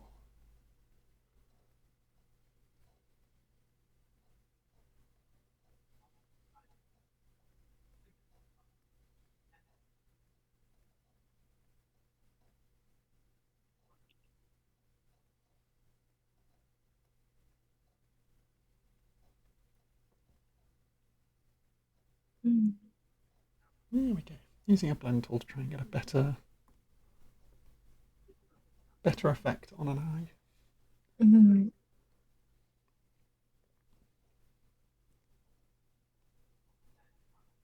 It looks nice. It looks very soft. Yeah, that is the hope. Oh, that is not. There.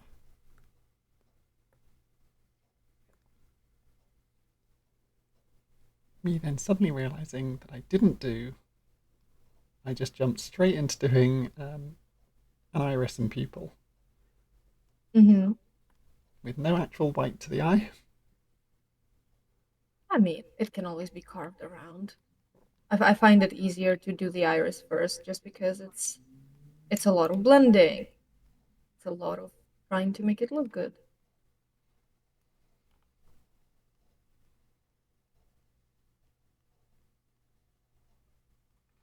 Yeah.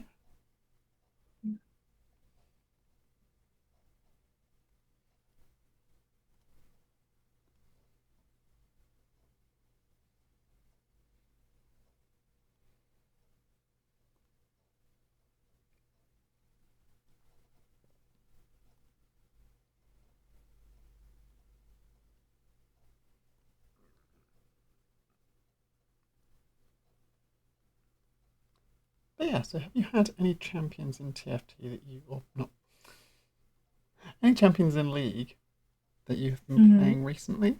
What supports do you normally play? Ooh, so I play my main champion pool is Renata, Seraphine, and Swain. Um, Nice. quite different. I mean, okay, Renata is technically an enchanter, but she's more of a shielder. And Seraphine was designed for mid lane, and Swain was designed for mid lane. I keep playing characters that are designed for mid lane, but then were gutted to be supports. Zyra as well, um, because I don't have the bravery to be in mid lane on my own. I like being with someone. Yeah. So, I mean, you know that but I always used to play Sona as a support, yeah. so same deal. Like, could easily be mid lane, but I just like, I'm going to be with someone because I feel safer. Yeah, and it just feels nicer. And honestly, like people say that, okay, toxic annoying people say that support is the easiest role in the game, but it's actually a lot of effort to like keep people alive. And oftentimes the support is the one who needs to shot call because, well, if the support can't engage or if the support can't peel you, then you're not going anywhere. You're not going in. Please don't go in. You're gonna die. Oh, you didn't listen to me. You went in and died, and now you're flaming me in the chat. That happens. But the point is that support like tends to get a lot of people take out their anger and frustration on the support player. But when you do manage to get in a good game, it's always fun because you really see your impact. Like you know that this person is alive because of what you did. You know the team engaged and managed to get this fight and managed to win the fight because of your actions. And it's good. It's good. Yeah. I like it.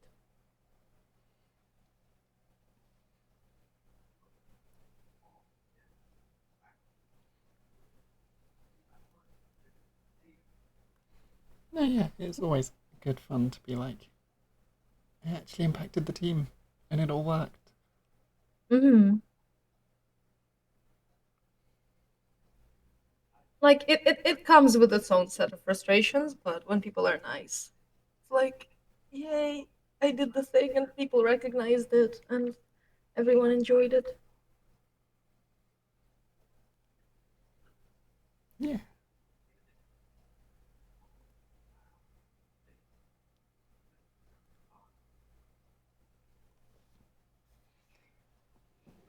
Okay, so we need to.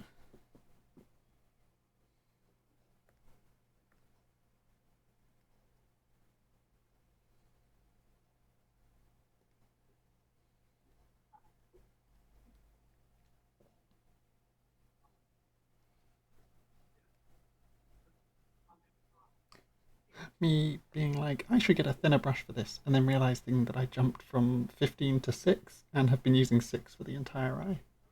Oh, But now I'm getting a thinner brush again and going down to a 3. oh god. We love small detail. Yeah. We love accuracy. I Yeah. say that I'm still on a 3 point. A lot of my drawings tend to be in 1 point, but when I'm streaming, I'm like, I can't get away with drawing in 1 point because it just doesn't make any sense because no one can see it. Mm.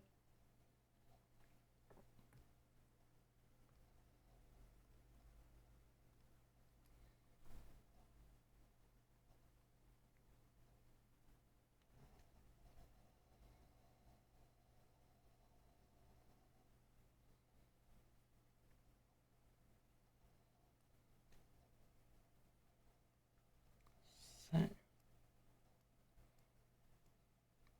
you wanted big flare mascara.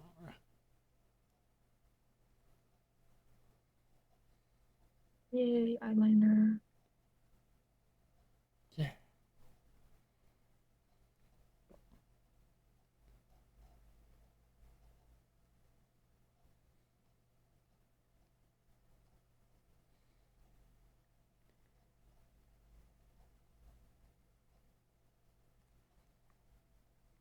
Do you want the wing going up or out or Up. up?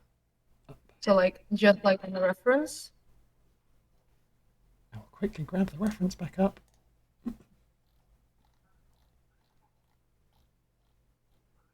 Because I've still got them in the Discord. I just need to scroll back up to them. Cool. So we can do more inwards there.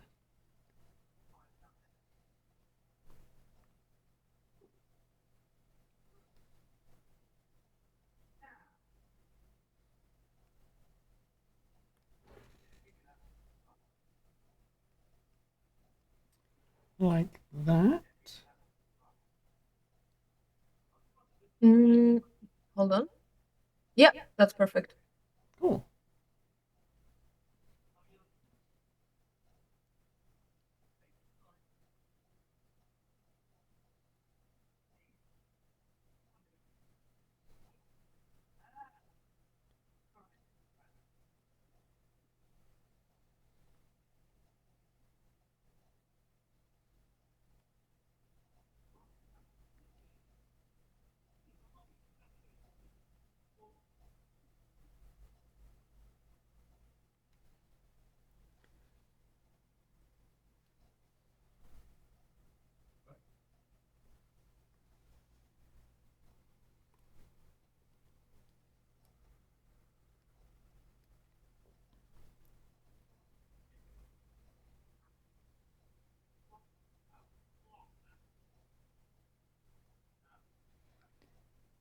But yeah, so the the current set that we've got for TSP has a few different groups, Hmm. um, which I can explain. I'm not going to do a bunch of Hmm. tutorial stuff now. I can do that more properly when we're in game because then I Hmm. can kind of show and explain at the same time. Um, Yeah. but we've got Swain is in one of the groups. Hey. We've got my brain entirely blanking on the other champions you said. Renata Yeah. is in one of the groups, And Seraphine. and we don't have a Seraphine yet on Rip. this set. But that's fine. Um, there is a build you can do with both the group Renata is in and the group that Swain is in. So you could have Swain and Hmm. Renata on the same board, That's fun. which is good fun and very weird as a build. But I do it Hmm. occasionally and it's very funny. When it works, it works. If you end up competing with someone over it, it tends to go a bit sideways. Unless you end up winning the competition. And then you're just like, yay, it all worked out for me.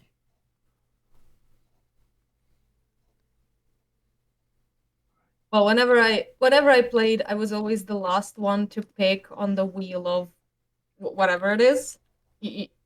Like between games when you get thrown into Yeah, that thing where you like pick characters on like the circle thing. yeah, Um, no, I think I'm always the first one to pick because I'm like lowest in the score. So that's usually not a problem. yeah. And that's it. There's ways you can always influence that a little bit in the early game, Hmm.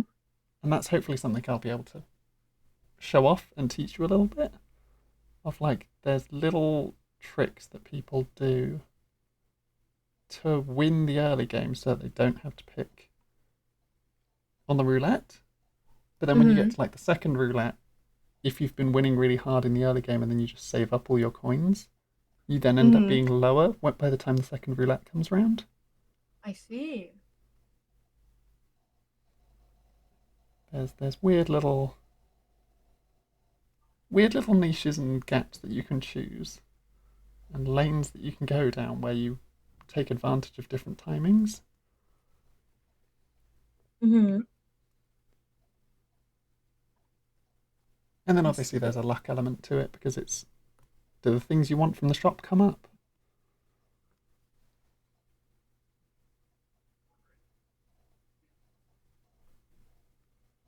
Yeah, when I was taught before by a friend, like briefly, I was like, oh, you can re-roll or you can like spend the gold, and I'm like, yeah, but which one do I do? And they're like, oh, you decided. I'm like, based on what? Like, how do I make these decisions? Yeah, and that's it. That's the sort of thing that I do where I'm just like, I feel like doing this on this run, and then sometimes it works out, and sometimes you're like, oh, actually, I shouldn't have been doing that on this run, and it didn't pay off, and we lost. But live and learn. Hmm. We live and we But learn and we yeah, try. I've gotten to a point now where I can kind of reliably get into the top half of the group, which means you get a positive score at the end. That's good. Um, I like that. and if I go down certain route, like when I know the set, if I go down certain routes, you can reliably get first or second, Hmm. unless someone else is doing the exact same thing as you, or multiple people are counterpicking you, because it is all a big game of rock paper scissors in the end. Mm. Which is it's funny. You can make it work sometimes in your favor, and then sometimes it just really doesn't. And you can be doing the exact same thing in both games, but if you meet your bad matchup, then it's just like, oh, I guess I lose here. Yeah, I see what you mean.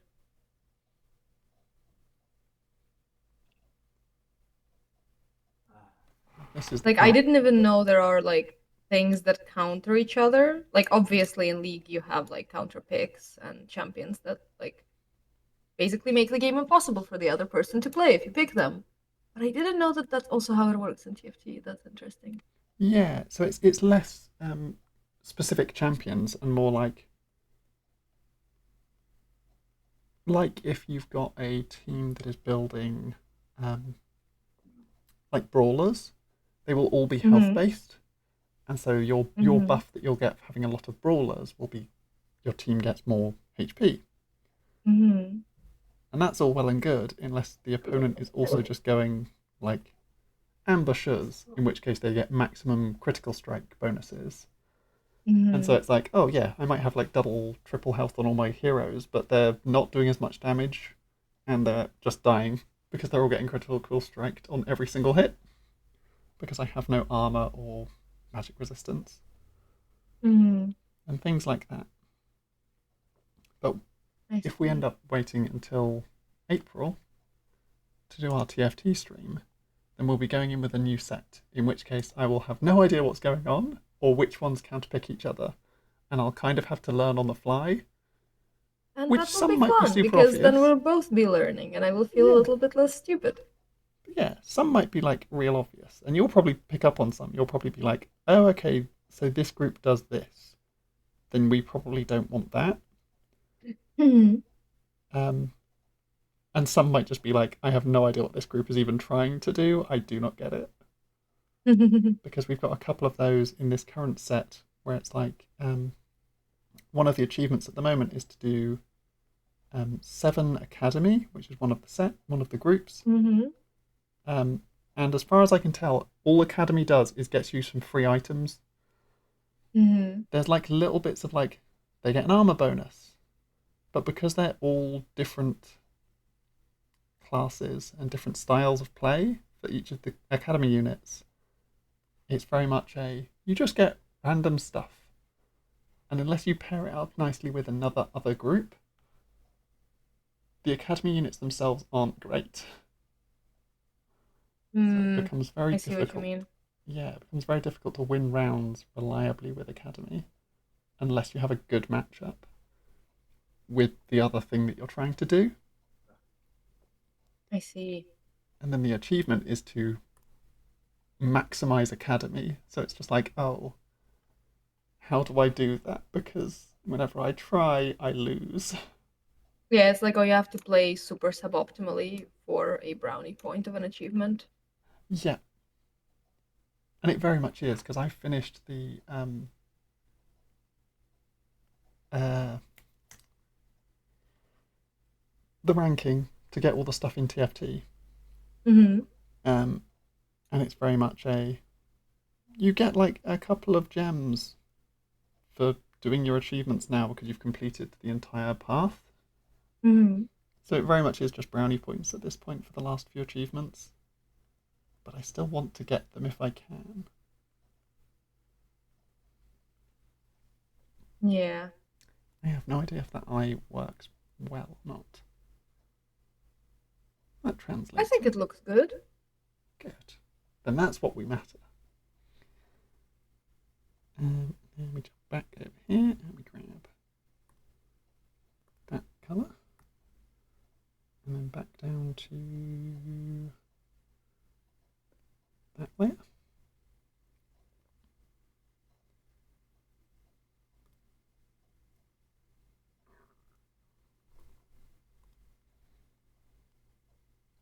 But yeah, so there's definitely some fun things that you can do and different paths that you can take in TFT. And some of them work really well, and some of them are more skeptical. Ooh, Hmm.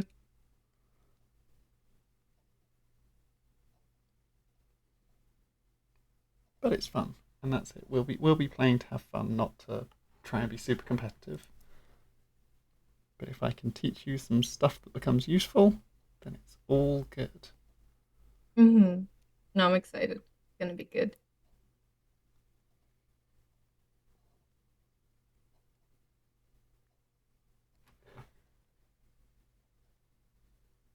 And then yeah, even if I'm gonna be a little stupid about it, it's all in good fun. So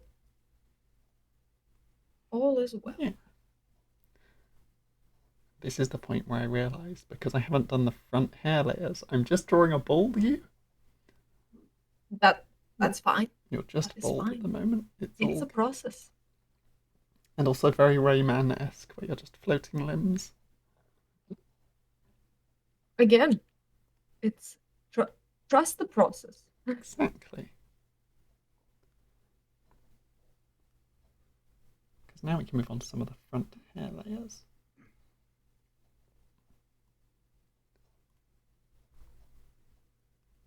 We can turn the sketch layer back up slightly so we can see where I did all the line work.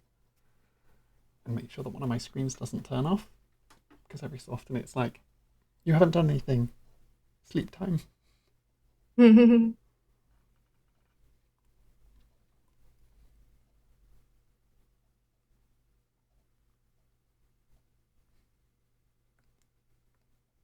we can also jump back up in brush size.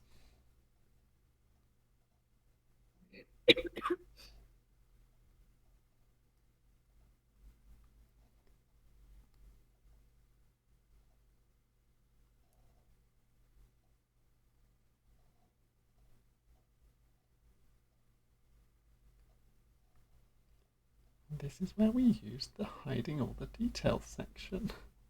Yep.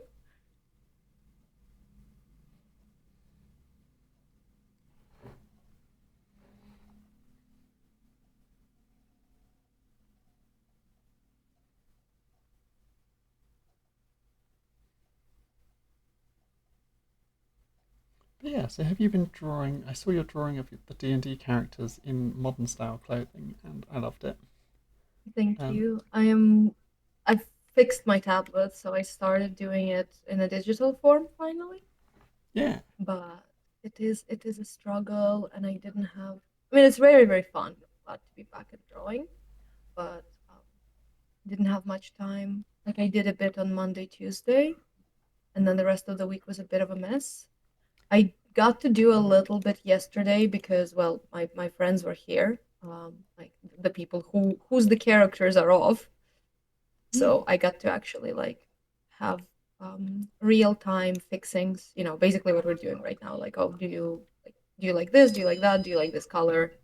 Um, and yeah, but nice. didn't get particularly far with it yesterday because obviously we're playing D&D, so it was just like well, we're having a break and people were ordering food or just having a little relaxing time because we play for like 10 hours a day. Yeah, Um, that's why we don't play often, but when we do, it's like a whole day experience, which I honestly find a lot better than like I'd rather play once a month or once every 3 weeks, but to play for the whole day than to play on a weekly basis but for 3 hours. yeah, that is definitely a better way of doing it. Like the way we run ours is um, we play once a week and alternate whose game we're playing, so that the person who's not DMing that session can have a couple of weeks to prep their next session, because we still do play for like 8 hours, Mm-hmm. which when it was just me doing it, I ended up just being so panicked. Even though I've got like most of the homebrew world already built, it would be like, cool, we Mm-hmm. want to go to this place, and I'm like, okay, I now have a week in which I am working and also doing a bunch of other stuff, to completely update for the time frame that we're in everything about that city and everywhere in between. And it was not easy. And I would very often have to be like, I can't do this week because I'm not prepped. Or I would be like, I can do this week, but if it goes sideways, it goes sideways, because I'm not amazingly prepped. Yeah. No, I get it. Like when I sometimes DM, I basically like I still don't really run campaigns. What I end up doing most of the time is just weird mini campaigns or like one shots and stuff. And then all the prep, like I just do all the prep in advance, and then eventually when it ends up being not a one shot, but like a two, three, four shot, then it's just yeah, I've already done it for the whole thing. We're good. But yeah, when it comes to actually running a campaign where things change and you have to worry about various repercussions of the weird things that the players do, and it Yeah, becomes hard. I think it's really weird because um, in my homebrew, I kind of prepped before even suggesting that I would run D&D. Um, one of the continents in its entirety, and I planned it all, and I sorted it all, and I sorted out all the NPCs for the time frame, and set up like a little tutorial mission to get them all in the mindset of their characters. Mm-hmm. And I did like session zeros and stuff as well. Um, but it was very much in the mindset of I want you to get a feel for the world and a feel for your characters, so that when we get into game, you can enjoy yourself. And it's been like 15 sessions now. They are still in the Mm-hmm. same city. Like they've wandered off to a nearby town and explored a dungeon near there and then gone back to the same city. Love that. And they've changed characters because at one point they kind of had an evil heel turn for 3 party members out of the 4. Mm. And the 4th character was like, I am turning them into the guards. Like I'm subtly walking away and I'm turning them into the guards because I'm not okay Oh, with what they're doing. And it's like that I is see. understandable. They did just burn down a warehouse with people Yeah, that inside. happens. That happens. Yeah. Um so that kind of made it a point where it was like, okay, ask the group, do you want to keep playing an evil campaign, in which case this one player is going to make a new character? Or do you want to keep playing heroes? Because I've made it as an open world, they can do what they want. Mm-hmm. But at that point, I very much had to go, do you want this to be an evil campaign? Because I'm cool following the majority of this party now that they've split, Mm-hmm. um, and running it as an evil campaign, and you guys continue doing whatever you want, but you'll interact with different NPCs, you'll interact with different ways to different towns, and this sort of stuff. Or do you want to make new characters and we keep running with the one good player still, who's like morally ambiguous, Hmm. but is the one who was like, okay, burning down a building with people inside in the middle of a city is a bit much. Yeah, it's like not even morally ambiguous at this point. It's very well, yeah. Yeah, exactly. Um, and so yeah, it was very much I don't mind which one you pick, just make a decision. And they turned around and went, Mm-hmm. we'll make new characters who are good. And I was like, okay. Mm-hmm. Now I do redo session zeros for these 3 new characters, and try and figure out a way that you all rejoin, which then had to be a bit more like less solid. Not that the original ins were fully solid in regards to all of it anyway, but it had to be less like thought out of I know exactly how you're getting introduced by who and what and why, and more just Mm-hmm. you are all in this place at the same time. Hopefully you bump Yeah. into each other, and hopefully you as players want to bump into each other. Finally, Which all worked out, and it's all good, and we've moved on from that, and they're now leaving this city. But it's like yay. it was intended as a like 1 or 2 session thing of like you do this job for this person, you can then go and explore, and they were like, but where we want to explore is the rest of this town. It's like, Yeah.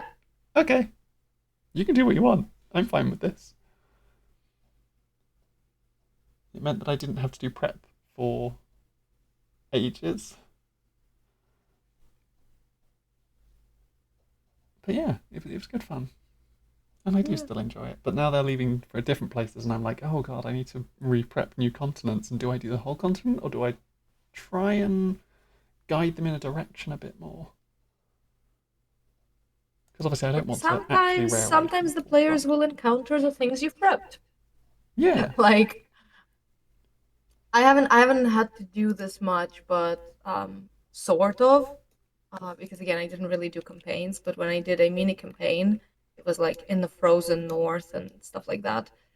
I knew that at some point they're going to find a ruined village, because like the north in my world is kind of like similar to the Game of Thrones north, but yeah, instead of an ice wall, there is a massive mountain range that like nobody in their right mind wants to cross. And beyond that, it's like civilization used to live there. Like that's where civilization originated, but then something happened. Everything is covered in ice, and people had to flee and settle like the rest of the continent.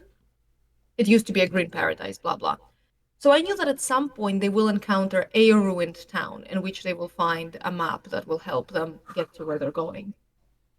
But if I decided in advance like which ruins it would be, and they never went there, but I knew that I want them to have the map, it was like, oh, at some point when they like roll well on the like survival table, like to find a place to sleep, that will be the town, and that will be the town with a map, yeah. because I want them to have the map, and yeah, so that was it. So sometimes your players will encounter the things because you need them to encounter them. Yeah,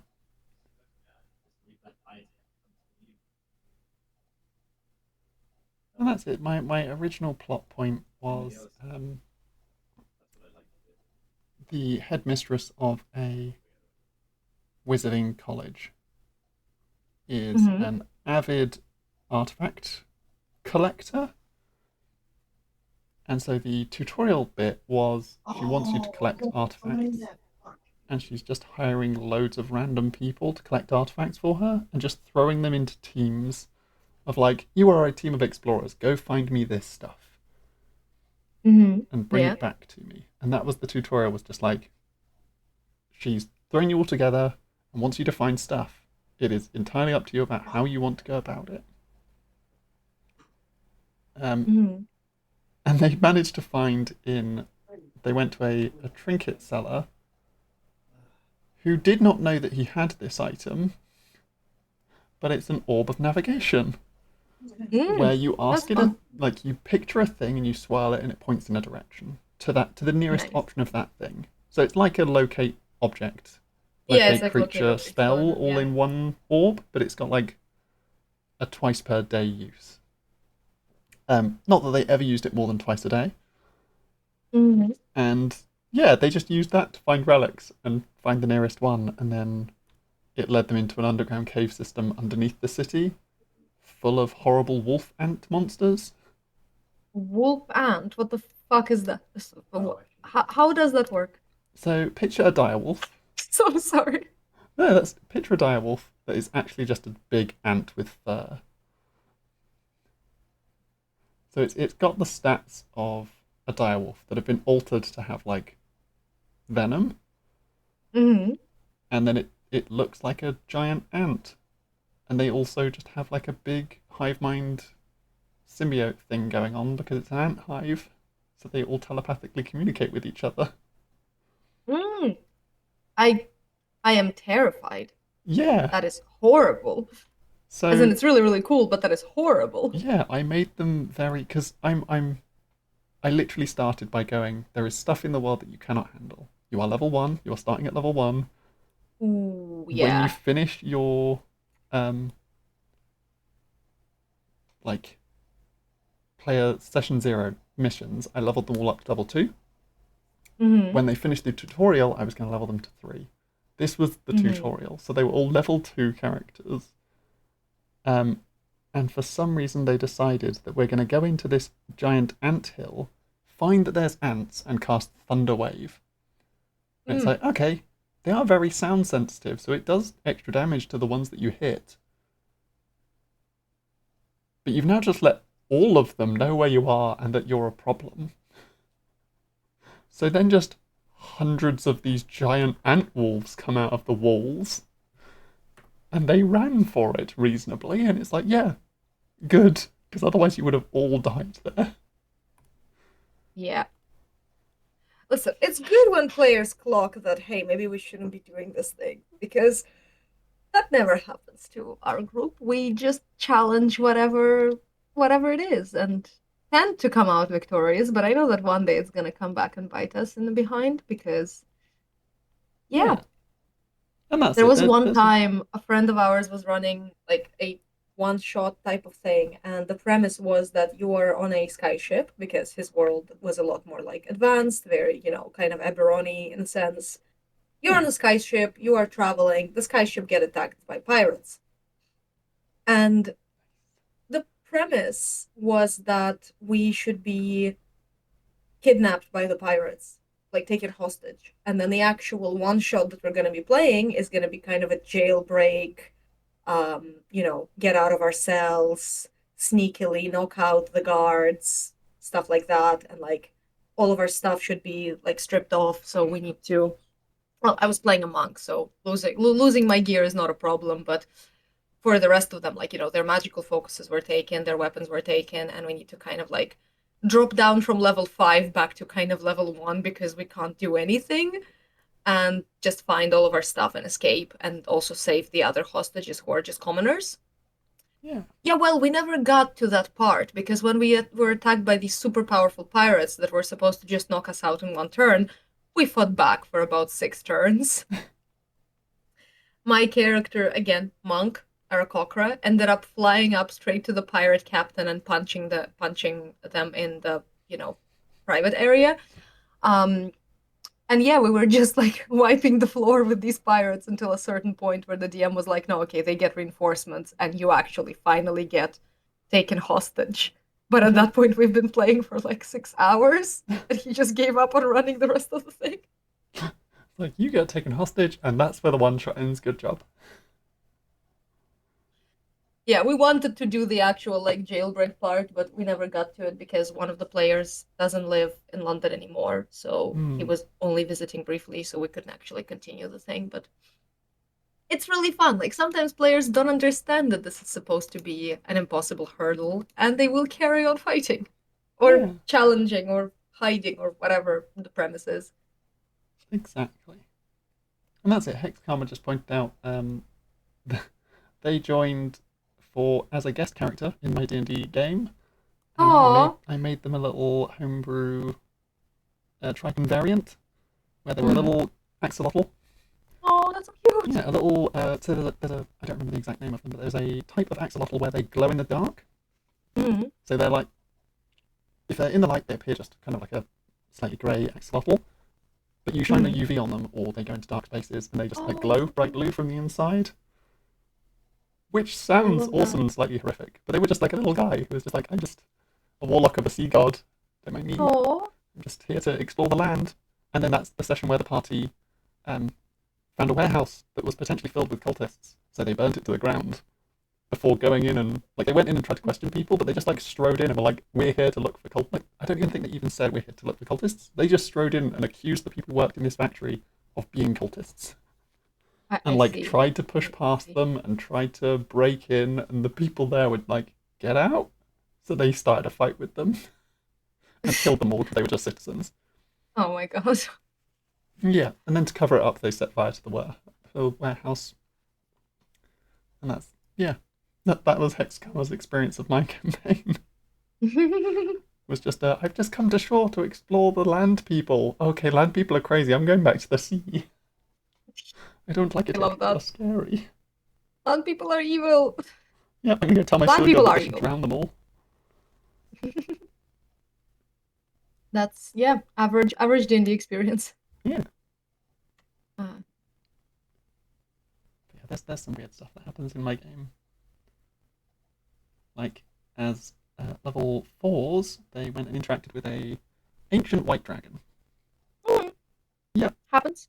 in a world Happens. where dragons are extinct. Wink, wink, Oh, nudge, nudge. love Um, that. yeah, they're extinct because people don't want to worry about them. So they say they're extinct, and most of the dragons are just like in hibernation and Just not. fake it till you make it. Like Yeah, if you believe that they're not here, then everything exactly. is We fine. haven't seen them in hundreds of years, so clearly they're all dead. Yeah. No, 100%. Yeah, and then Oh. they found one, and did a bunch of random stuff that ended up with them basically telling the dragon where this wizard who collects relics lives Mm. and their name and literally all the scryable details about this character. Their card number, where they keep their keys, their Basically, NHS number, yeah, they just gave them love their that. email address and their home security number, and then went, okay, bye. You Great. know, the dragon. They just went, here's the person who has all the fancy magic stuff. Yeah. And it's like, that's not going to backfire. So when they got back to the city, the wizard was very much, cool, we're Now I leaving, need and to here's flee. why. Because we're not doing that. I'm not waiting around for this entire town to be killed by a dragon. Yeah, an ancient dragon especially. That's a big hurdle. Yeah.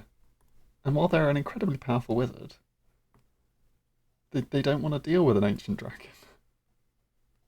Nobody wants to be dealing with an ancient dragon, let's be real. Yeah, exactly.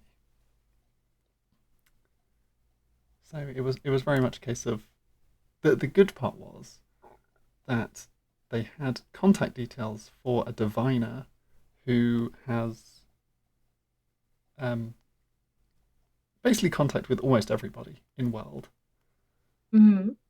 So they at least told this character that they had said all this stuff up to the dragon. So the wizard from the city could at least get a heads up that they had to skip town. Yeah, So it was just and immediately like, ideally, put on my ring of mind ideally shielding. teleport the entire town out of here. Yeah, just very much put on my ring of mind shielding, stay in my little secret area, that I'm not technically in the town, so if they try to scry on me, I'm not in that town. Yeah, that's honest. That's a very valid reaction. Yeah. And then waited for the party to get back so that they could be like, cool. As soon as they come back, send them to me. Because I need to have serious words Mm. with these people. Yeah. Oh God, I have a well, not a similar thing. The dragon in this case is going to be the party themselves. But basically, I'm running a little Feywild game. It was supposed to be a one shot, but then I didn't like the way it was set up because it was very black and white. Hmm. So I made everyone a little bit more morally gray because it's the Fae. They're not good. They are pure chaos in so many ways. Yeah. So that resulted in the story becoming deeper and more interesting, but that also resulted in it not being a one shot. So, Reasonable. but the premise is basically there is like a couple of fairy courts who just really who are really fascinated by mortals. Um, and there is this one queen who had like it's fair, like super infertile. And there is this one queen who did manage to have a child.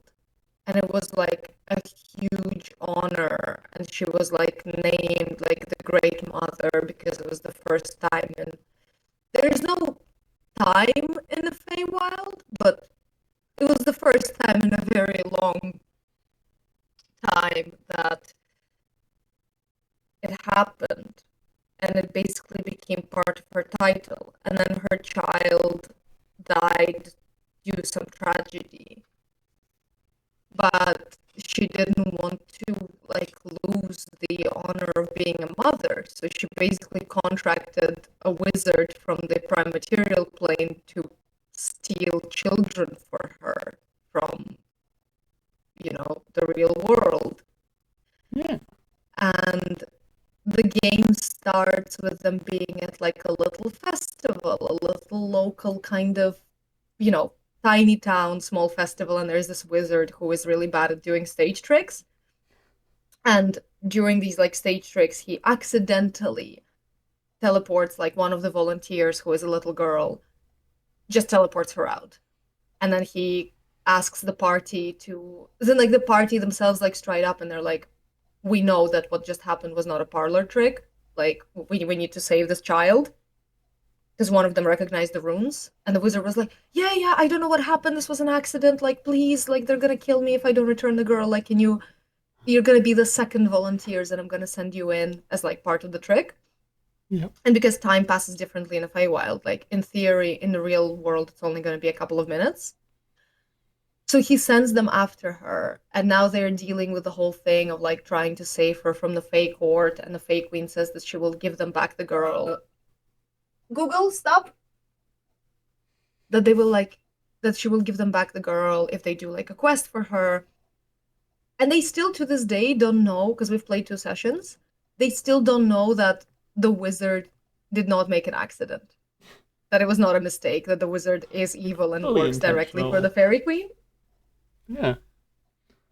Secrets. Always secret. So yeah, that's gonna be really fun when they find out, because as soon as they find out and they also figure out a way to get back home, um, then they will have to deal with the fact that yeah, there is this wizard who's been stealing children for this powerful entity. We need to find him and kill him, or deal with him however they want. Yeah. They probably would kill him for kidnapping children. So um, yeah, so that's gonna be very fun. But the wizard is obviously not an idiot. So by the time they're back in the prime material plane, he's gone. And so there is a potential for this short campaign to turn into an extra like epilogue bit where there's going to be a certain amount of time skip. They're going to find some way to track this guy down, to find him and to punish him. Yeah. If they want to. Like, I'm not dead set on running that. I can always leave it as a open ending. You set out to find this guy, and like you can just assume that eventually you would, if you don't want to run like this kind of chase, investigation, searching campaign. I like the thought that they never find out that he did it on purpose until they get back. And then they get back and they're like, hey, wizard, we did it. We saved the little girl. And he's like, cool, you should bring her here so that I can ask her about stuff. And then he just teleports her back again. Mm-hmm. And they just don't realize until he does that. And then they're like, hang on, what? Oh, wait, this wasn't an accident Yeah. at all, was it? And he's just like, yeah, I'm going now. Bye. Teleports himself to the Yeah. Fae. I think they will basically find out because they just saved, because the quest from the Fairy Queen was basically, oh, the only reason like I got this girl is because like she has a lot of children in her court, Hmm. but the players don't really know that.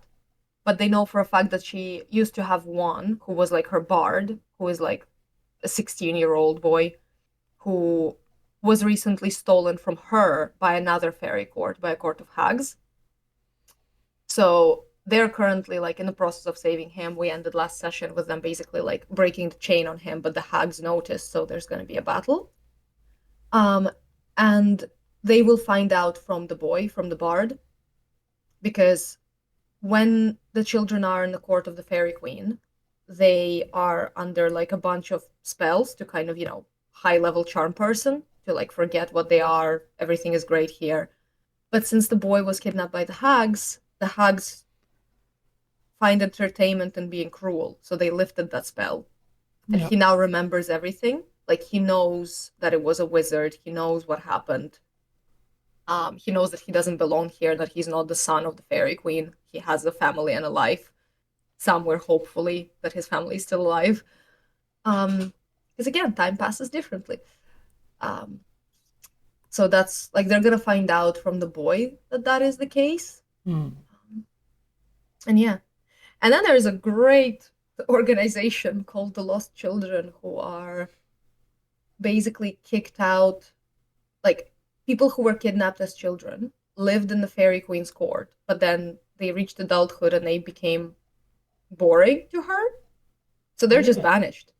So there's just a bunch of like Peter Pan-esque, like 20 somethings that are just stuck in the Feywild with nowhere to go. Yeah. Just like we can't get ourselves out, and she didn't want us anymore, so we've just kind of been left.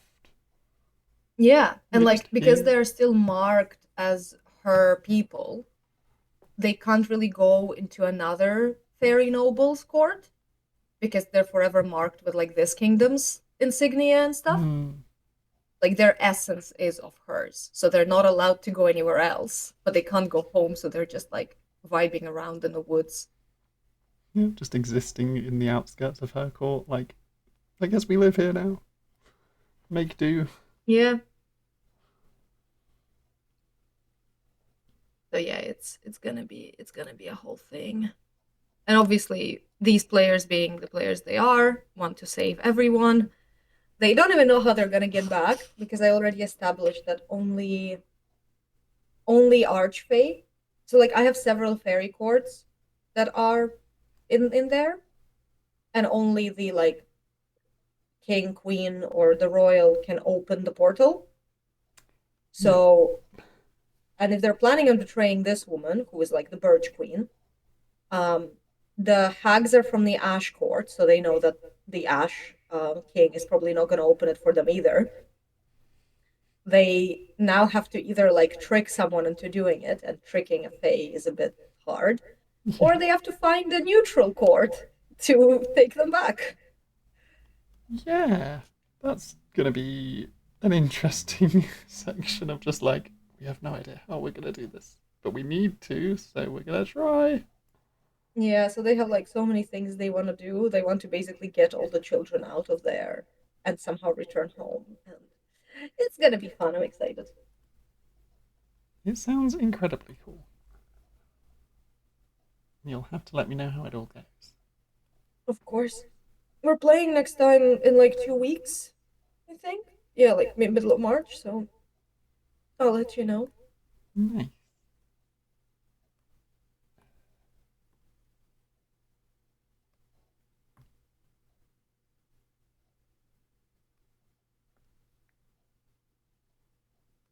This is looking really nice.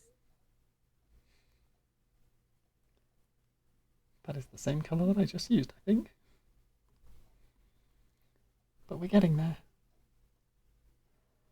Just need to do the jacket. And then the tangerine. And Mm. eyebrows.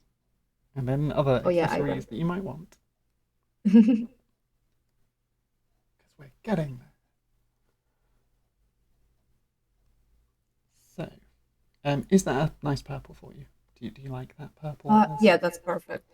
Cool. And you like the kind of sports um, F1 style jacket? So, like the white and the black and the purple, all like in chunky design? Yeah, basically this kind of like, like oversized sleeves, very like puffy situation. Cool. Oop, the hair disappeared. Yeah. Because otherwise I'm drawing on top of a black background. So, Yeah, that is a bit hard. although I should probably do that as well. Oh no, random layers that are in the wrong spot. Oh no. That would explain why I wasn't, because I think I've done those on that layer. Yep. So I was shading in the correct layer. I was shading in the correct color, just the wrong layer. Hmm. Which means I can now just go. No, I can't really do that. I was about to do something, and then I was like, no, that doesn't make any sense.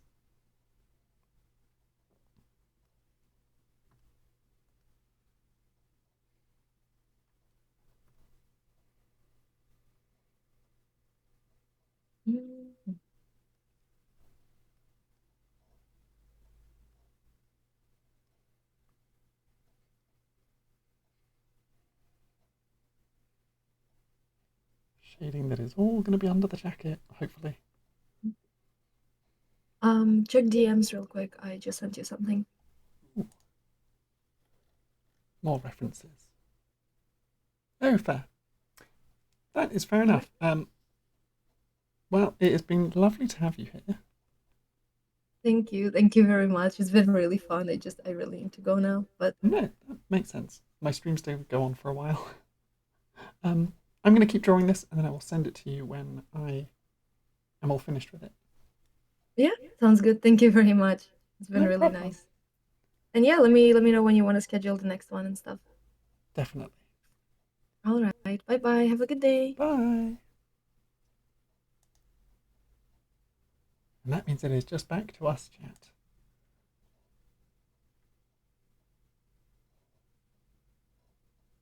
Ooh, Shadow, you went into a bit of an overdrive with making music. I am excited to hear what music you've made. And on the note of music, so that it doesn't get too quiet, I'm going to throw back up the Arcane soundtrack that I was playing earlier. Because making TFT art needs the Arcane soundtrack in the background, I guess. I don't know what song I got to, so I'm just going to start from the top again.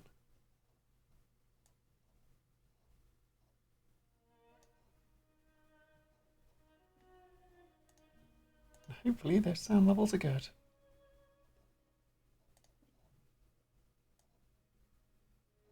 Because I don't want to make it too loud, but I also don't want it to be too quiet because I want you to be able to hear it.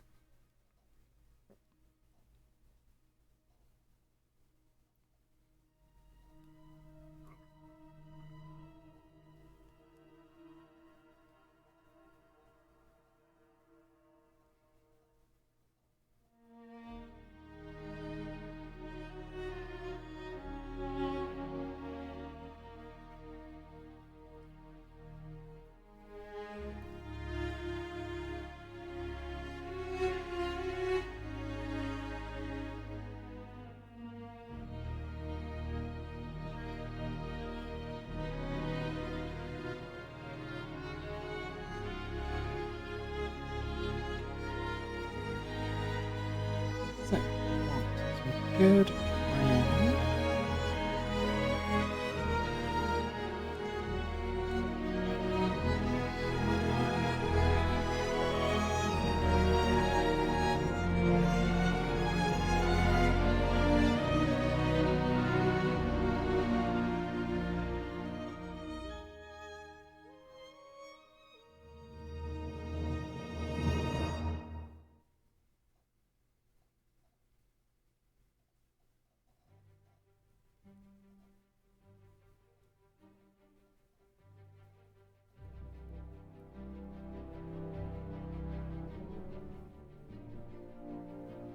I'm going to have to do that differently. I had a plan, and I'm going to have to do it differently than the plan. But that's all okay.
Sorry, just fiddling around a bunch of stuff.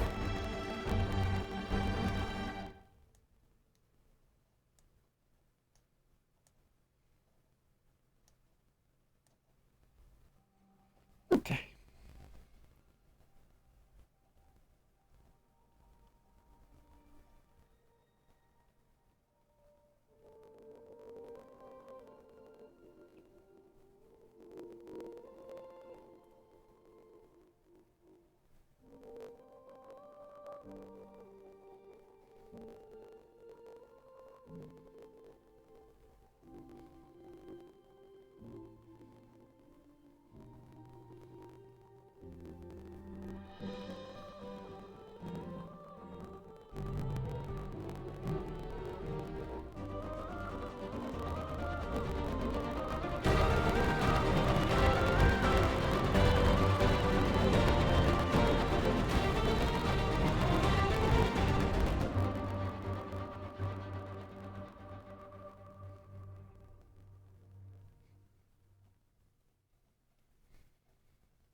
Welcome back, Shadow.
That's okay, you don't have to be here the whole time. I just enjoy people tuning in and chatting when they can and when they are able. And thank you very much. I'm getting there with it. We are making some progress. Turn the bass off. We're making some good progress.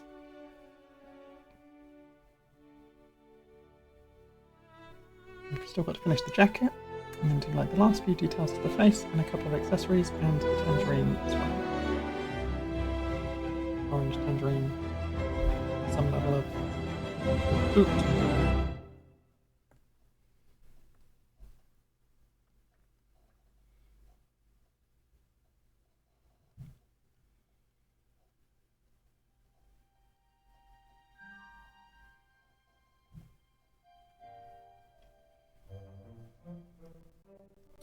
I realise if I got this line over the other one,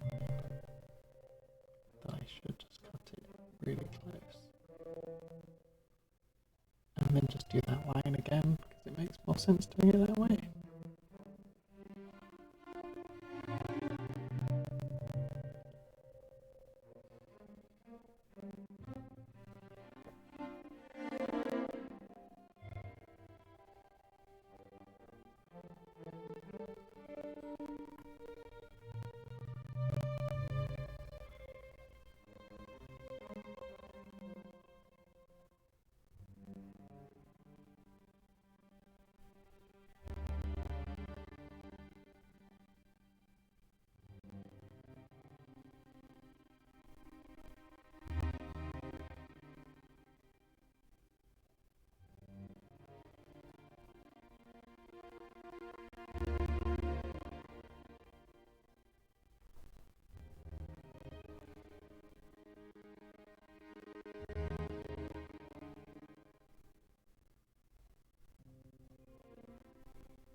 That is quite right. I hope you've enjoyed what part of the stream you've managed to catch, and that you enjoy whatever it is you're going off to do. I'm sure you will.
Making progress on big puffy jacket.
So we're popping down the two primary colours for this jacket. And then once I've done that, I can then start working on the detailing designs.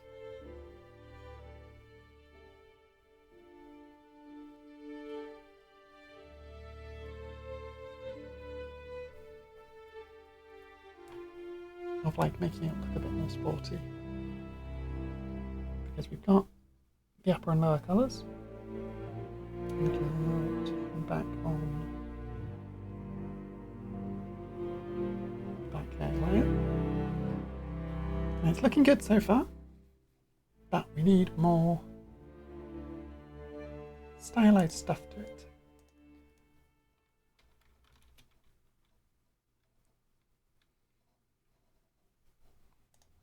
So I'm just going to quickly look up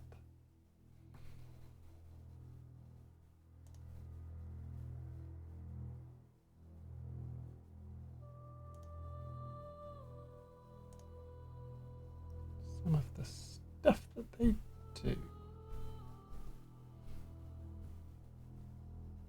While not saying anything specific.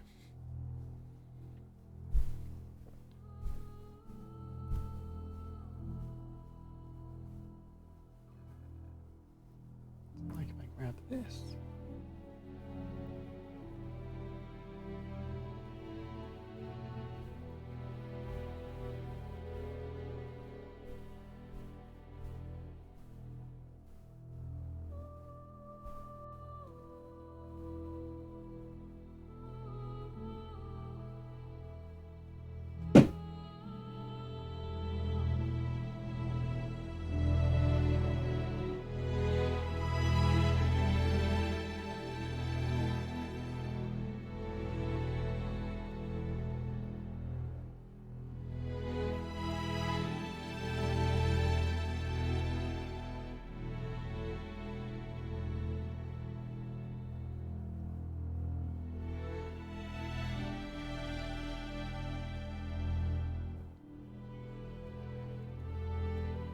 Okay. So that, but I'm going to move it further around.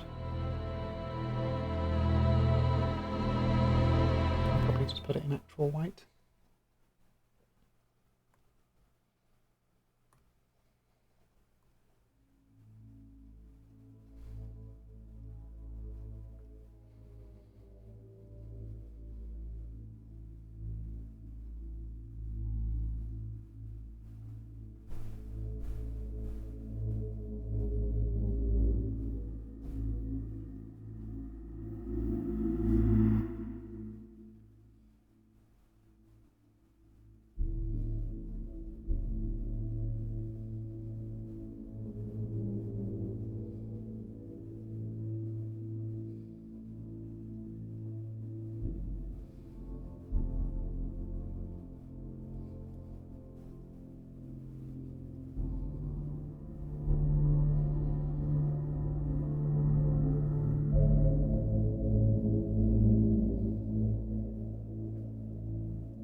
There we go.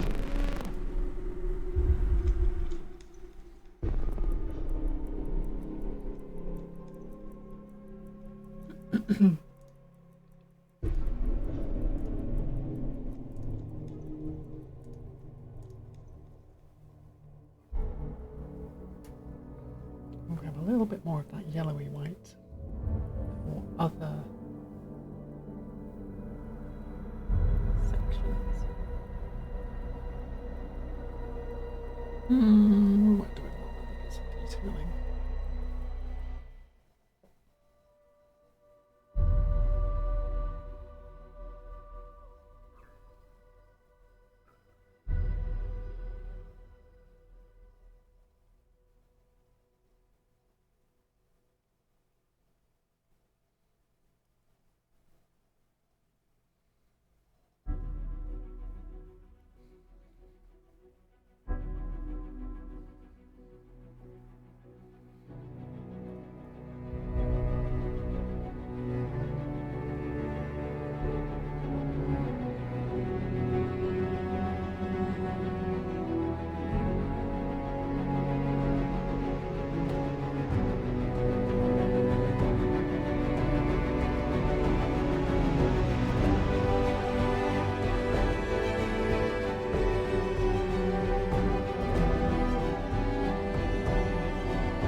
This music is very creepy for what I'm drawing.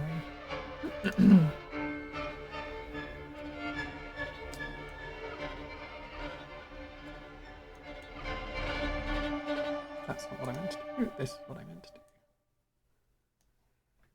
We'll drop the volume of the background music down a little bit so that hopefully you can hear me better through it.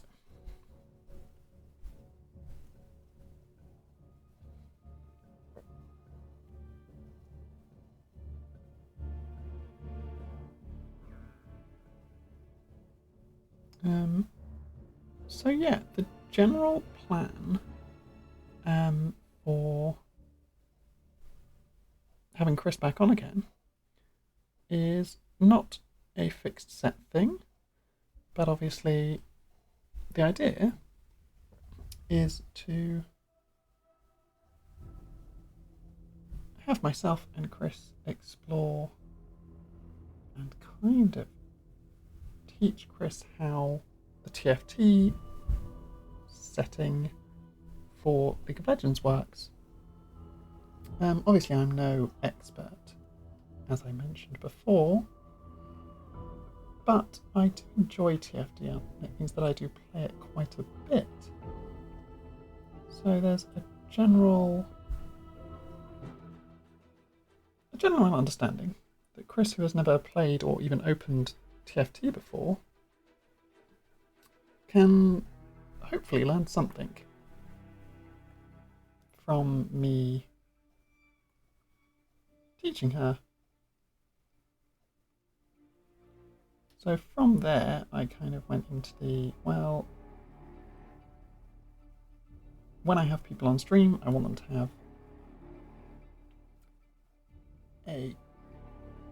something to show them there. And obviously, while Cris was on stream today, she was just a voice.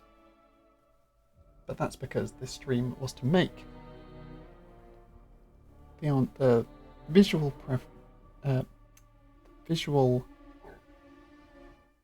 presence for when she comes on to do TFT.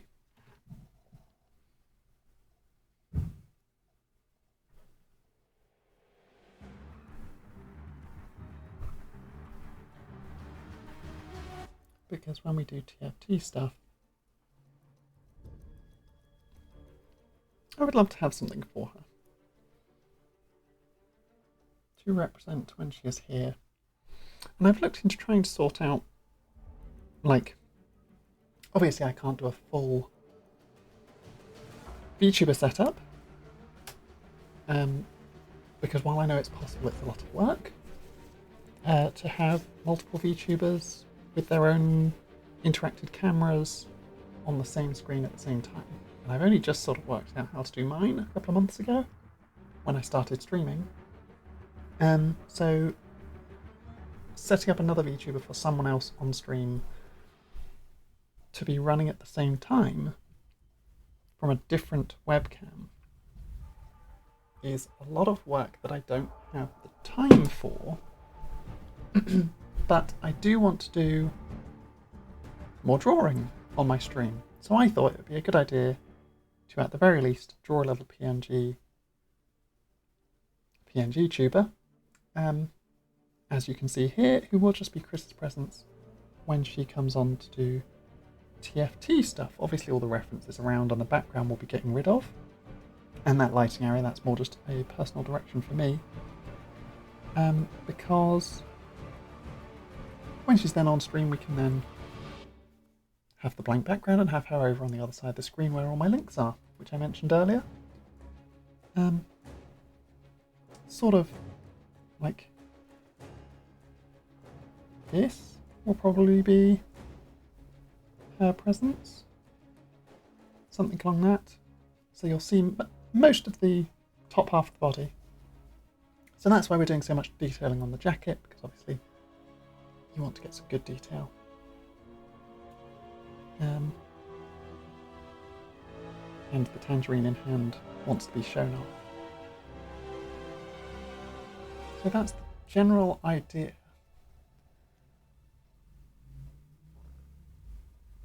And yeah, that's what we're going to plan to do.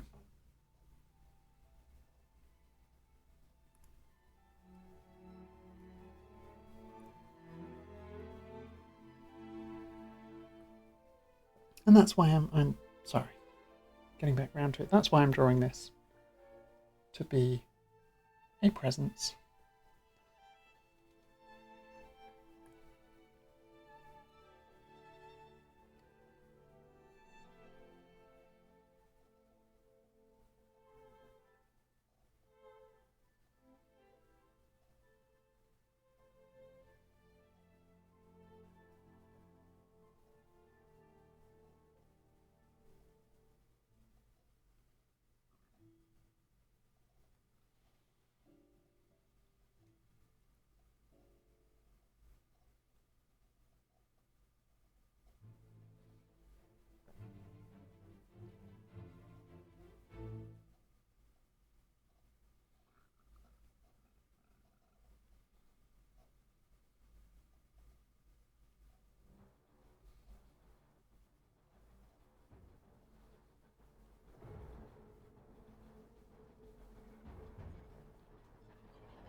There we go. A little bit that would just say esports across the front of the jacket. There we go. So we've got a kind of sport jacket look. I feel the shoulder needs some kind of patterning.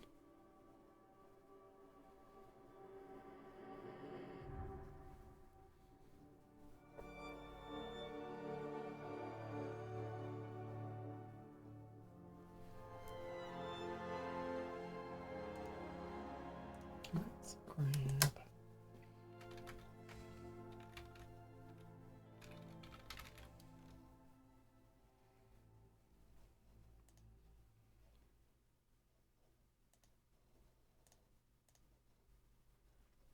logo for the roll. That's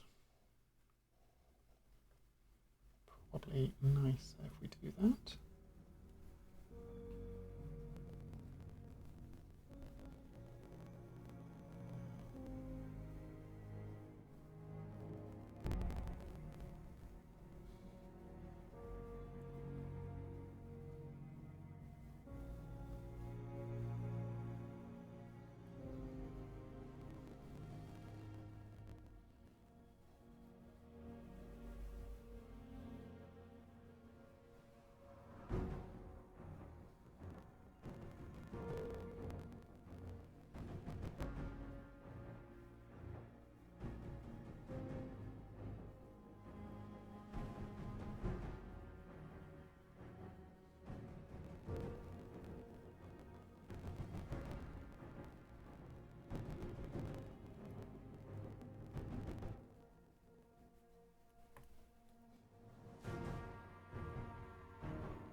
There we go.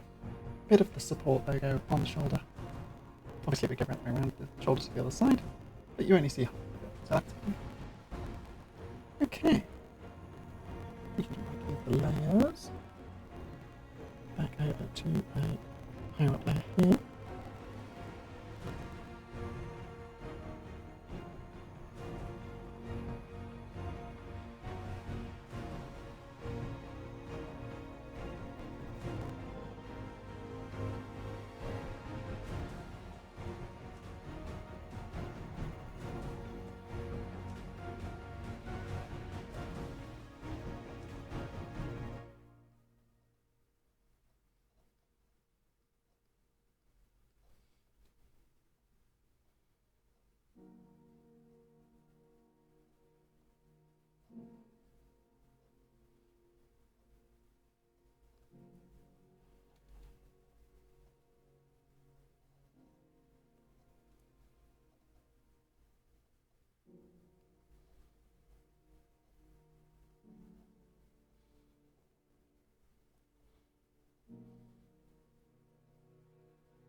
We are almost finished, I think.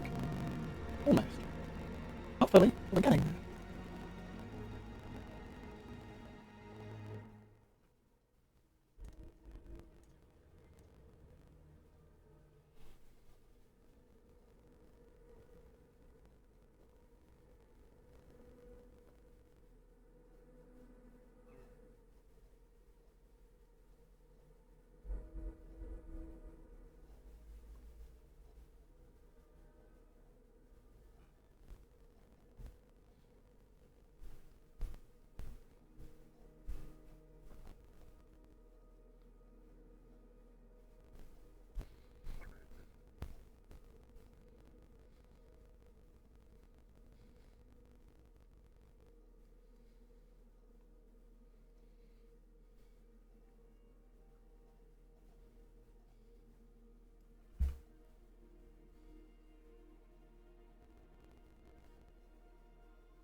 Have I done any house DIYs in my new place? I have not.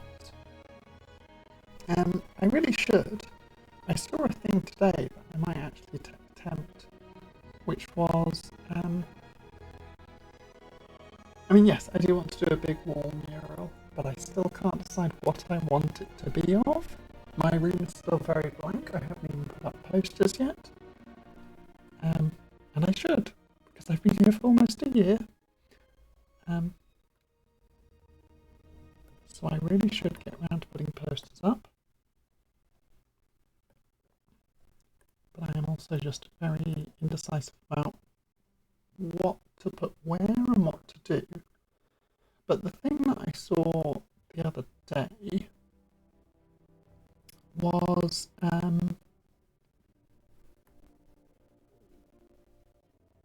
you know when you get like the little banks of light switches, and they're all light switches for the same room or the same area, but I can never remember which is which. So in our living room we've got 4 light switches, and all 4 light switches are for different sets of lights, one of which I have no idea what it's for, and it's always the one that my brain goes to first, because my brain goes, this is the light switch I don't know, turn it on to see what happens. And then nothing happens.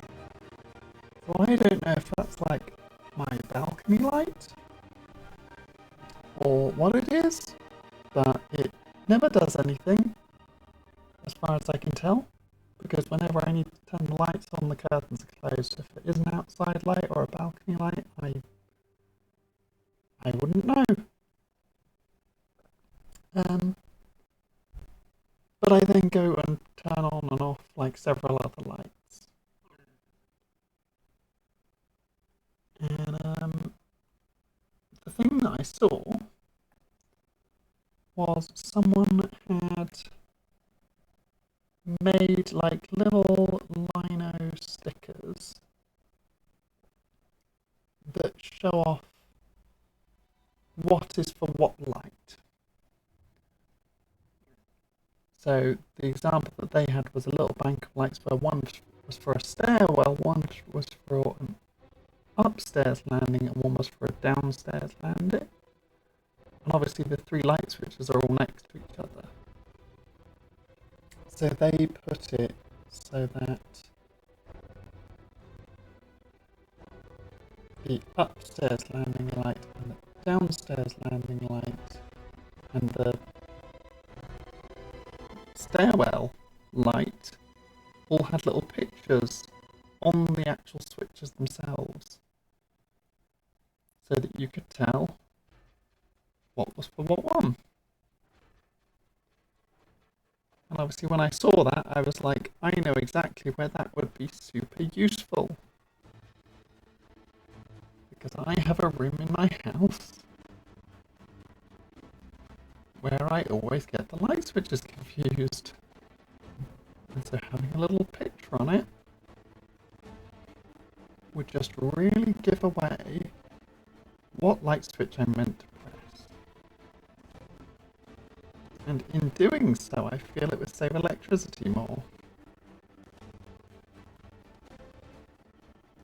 And just generally be useful.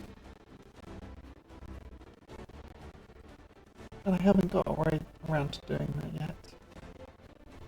Similar to the mural, but this was a thing that I only saw the other day, so I haven't got around to doing it, and I will do it. Welcome, Sour Bunny. Unfortunately, I don't read Japanese, so I do not know what that says. I am unfortunately just an English YouTuber, so I don't. I can't read your message. Hopefully it is nice, and I still appreciate you being here. And hopefully you can understand me, because unlike me being an ignorant little English individual, a lot of other countries tend to actually teach languages true people.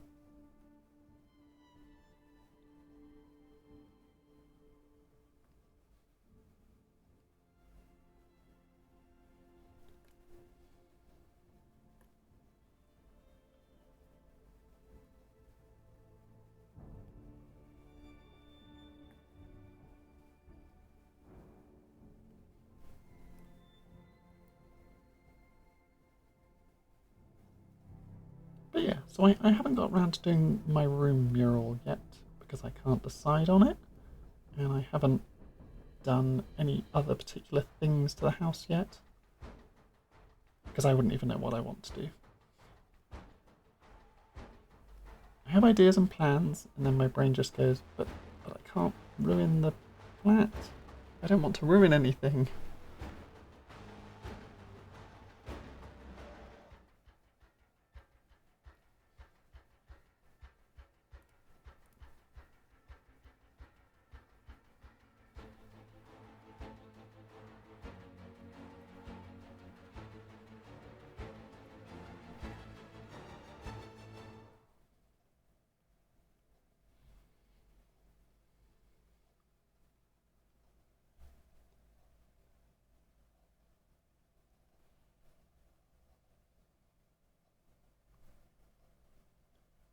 But yeah, how have you all been?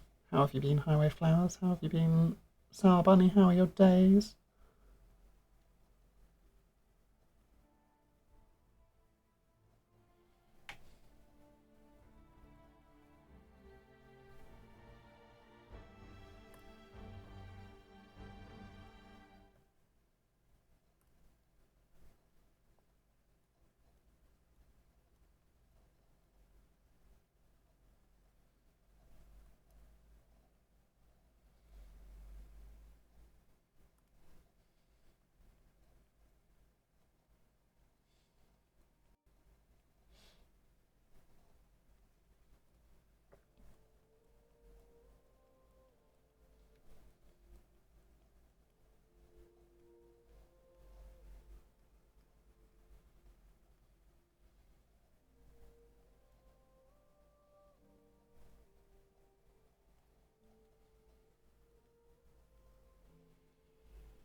think this is the last.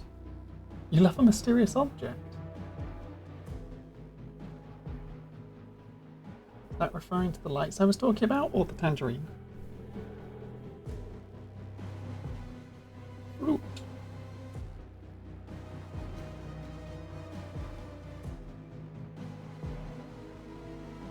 There we go. Ooh. I think that is me pretty much done with this piece. And it's only 4 o'clock. So it took me about 4 hours. Which means there is potential that I could do... Do I like Animal Crossing, by the way? I've still not tried it yet. I know, I'm terrible. I should play it. I have it now, and I really should play it. But I just haven't. I just haven't even gotten around to it yet. I did play a bit of Mika and the Witch's Mountain, which is very good, and I really had fun with that. And I've still got a lot to play with that.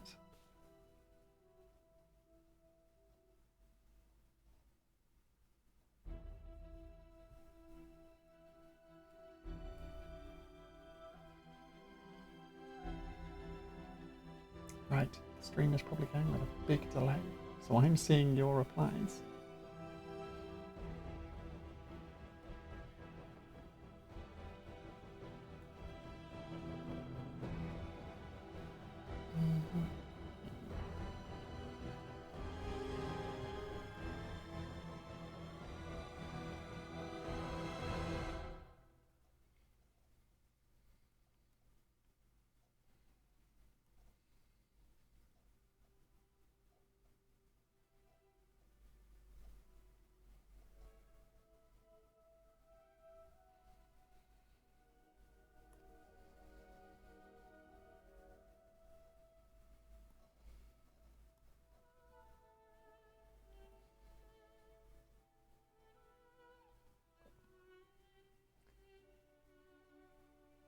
Oh, Sour Bunny just said hello. I thought that probably was the case, but I did not recognise the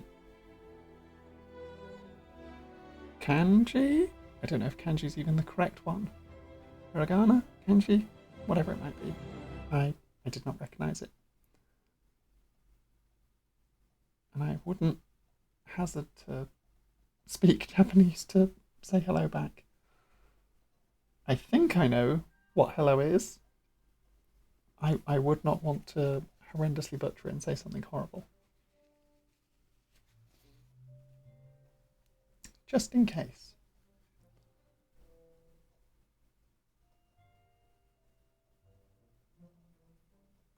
That's what I didn't do.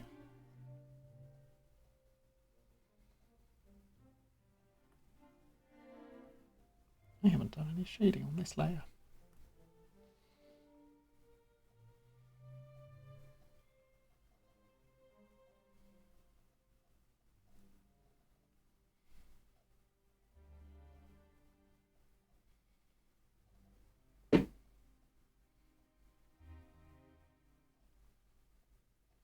Wait, I can do that better.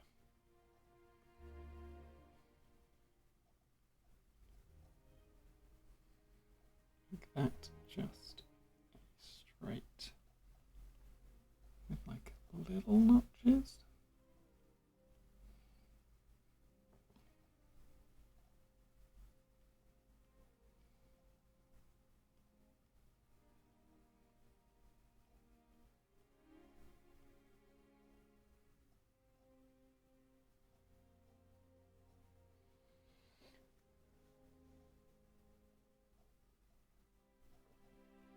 Yeah, that's incredibly true. Things can just be painted over and patched up. For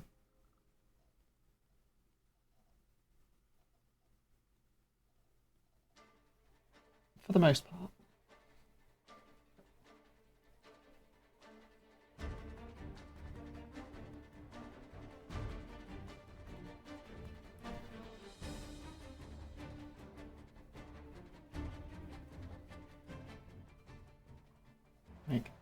my brain goes into stupid levels of over worry where I'm like, what if I end up accidentally buying oil-based paints to do a wall mural?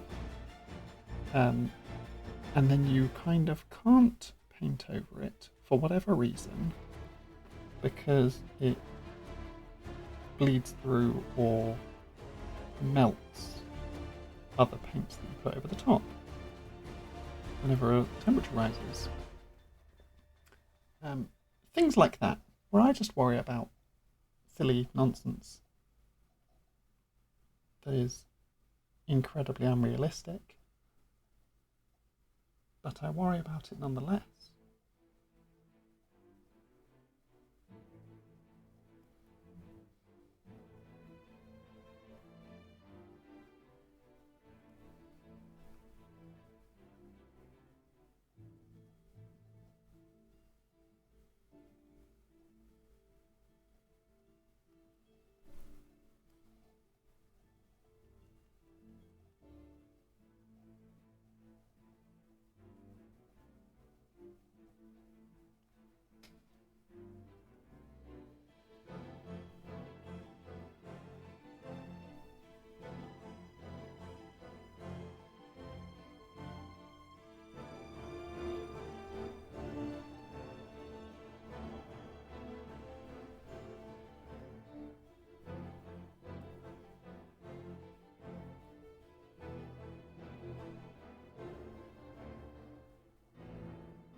There we go. Now that I've done the shading there, that's, I think, finished.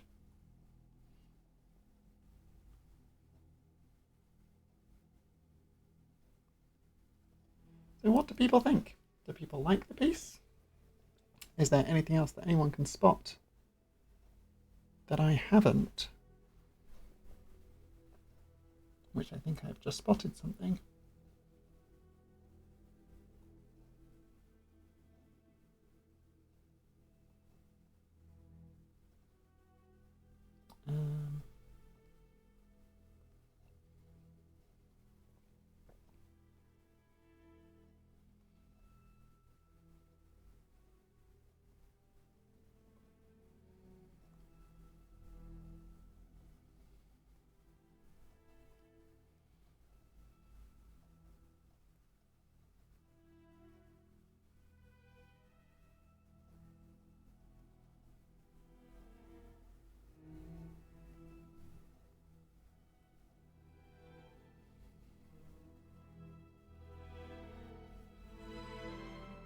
There we go.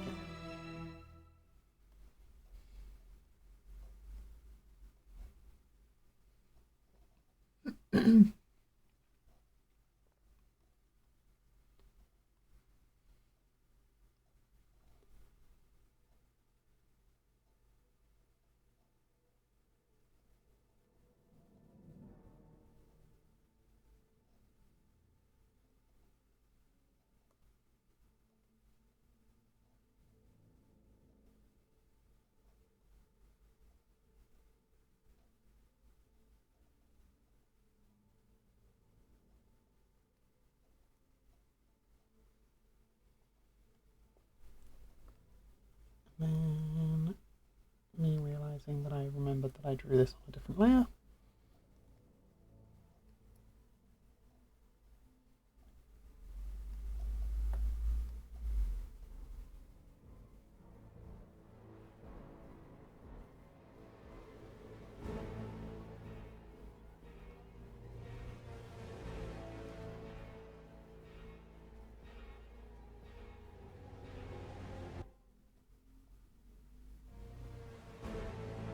There's an Animal Crossing exhibit event thing at the aquarium in the UK.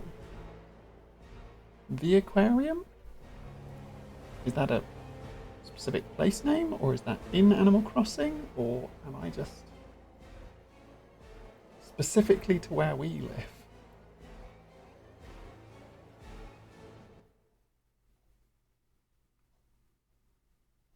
I am interested. But I hope you enjoy sleep.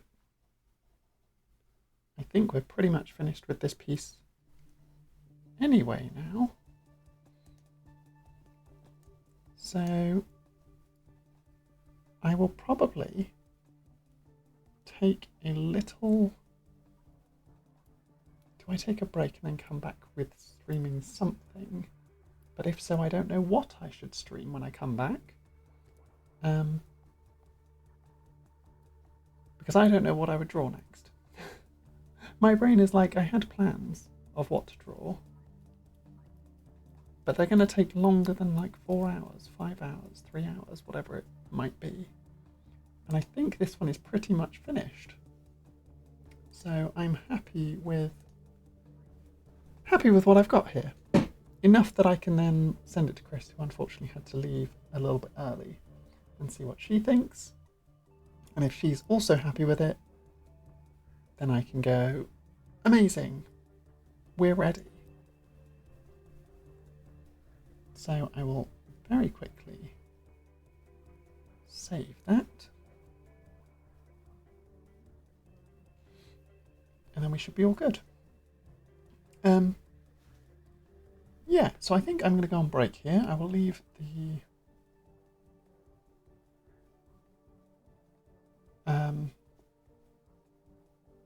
I'll leave the stream running. I will leave the chat open. And I will leave the music playing. And hopefully let me know what you want me to do next. Like when I come back from stream, I could do a little bit of Final Fantasy. I'll get the right paint. Maybe I will get the right paint. Who knows? I might just buy like a big, thick black Posca pen and just draw a random pile of nonsense on my wall and then mural that. But I don't know what. Which is where the problem comes in, because my brain is just like, I could do something, but I don't know what I want to do. So who knows?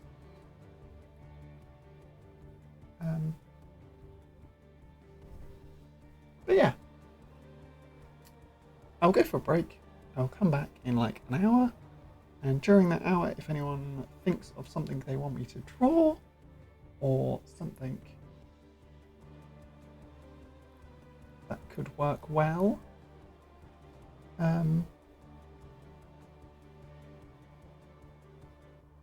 then like I have a thought in my head, so if no one else suggests something, then I can come back and draw that, and hopefully it won't take me 5 hours, but if it does, that's when I would normally end a stream anyway. So yeah, I'll go for a break now.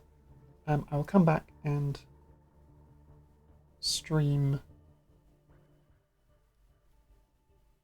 some more drawing.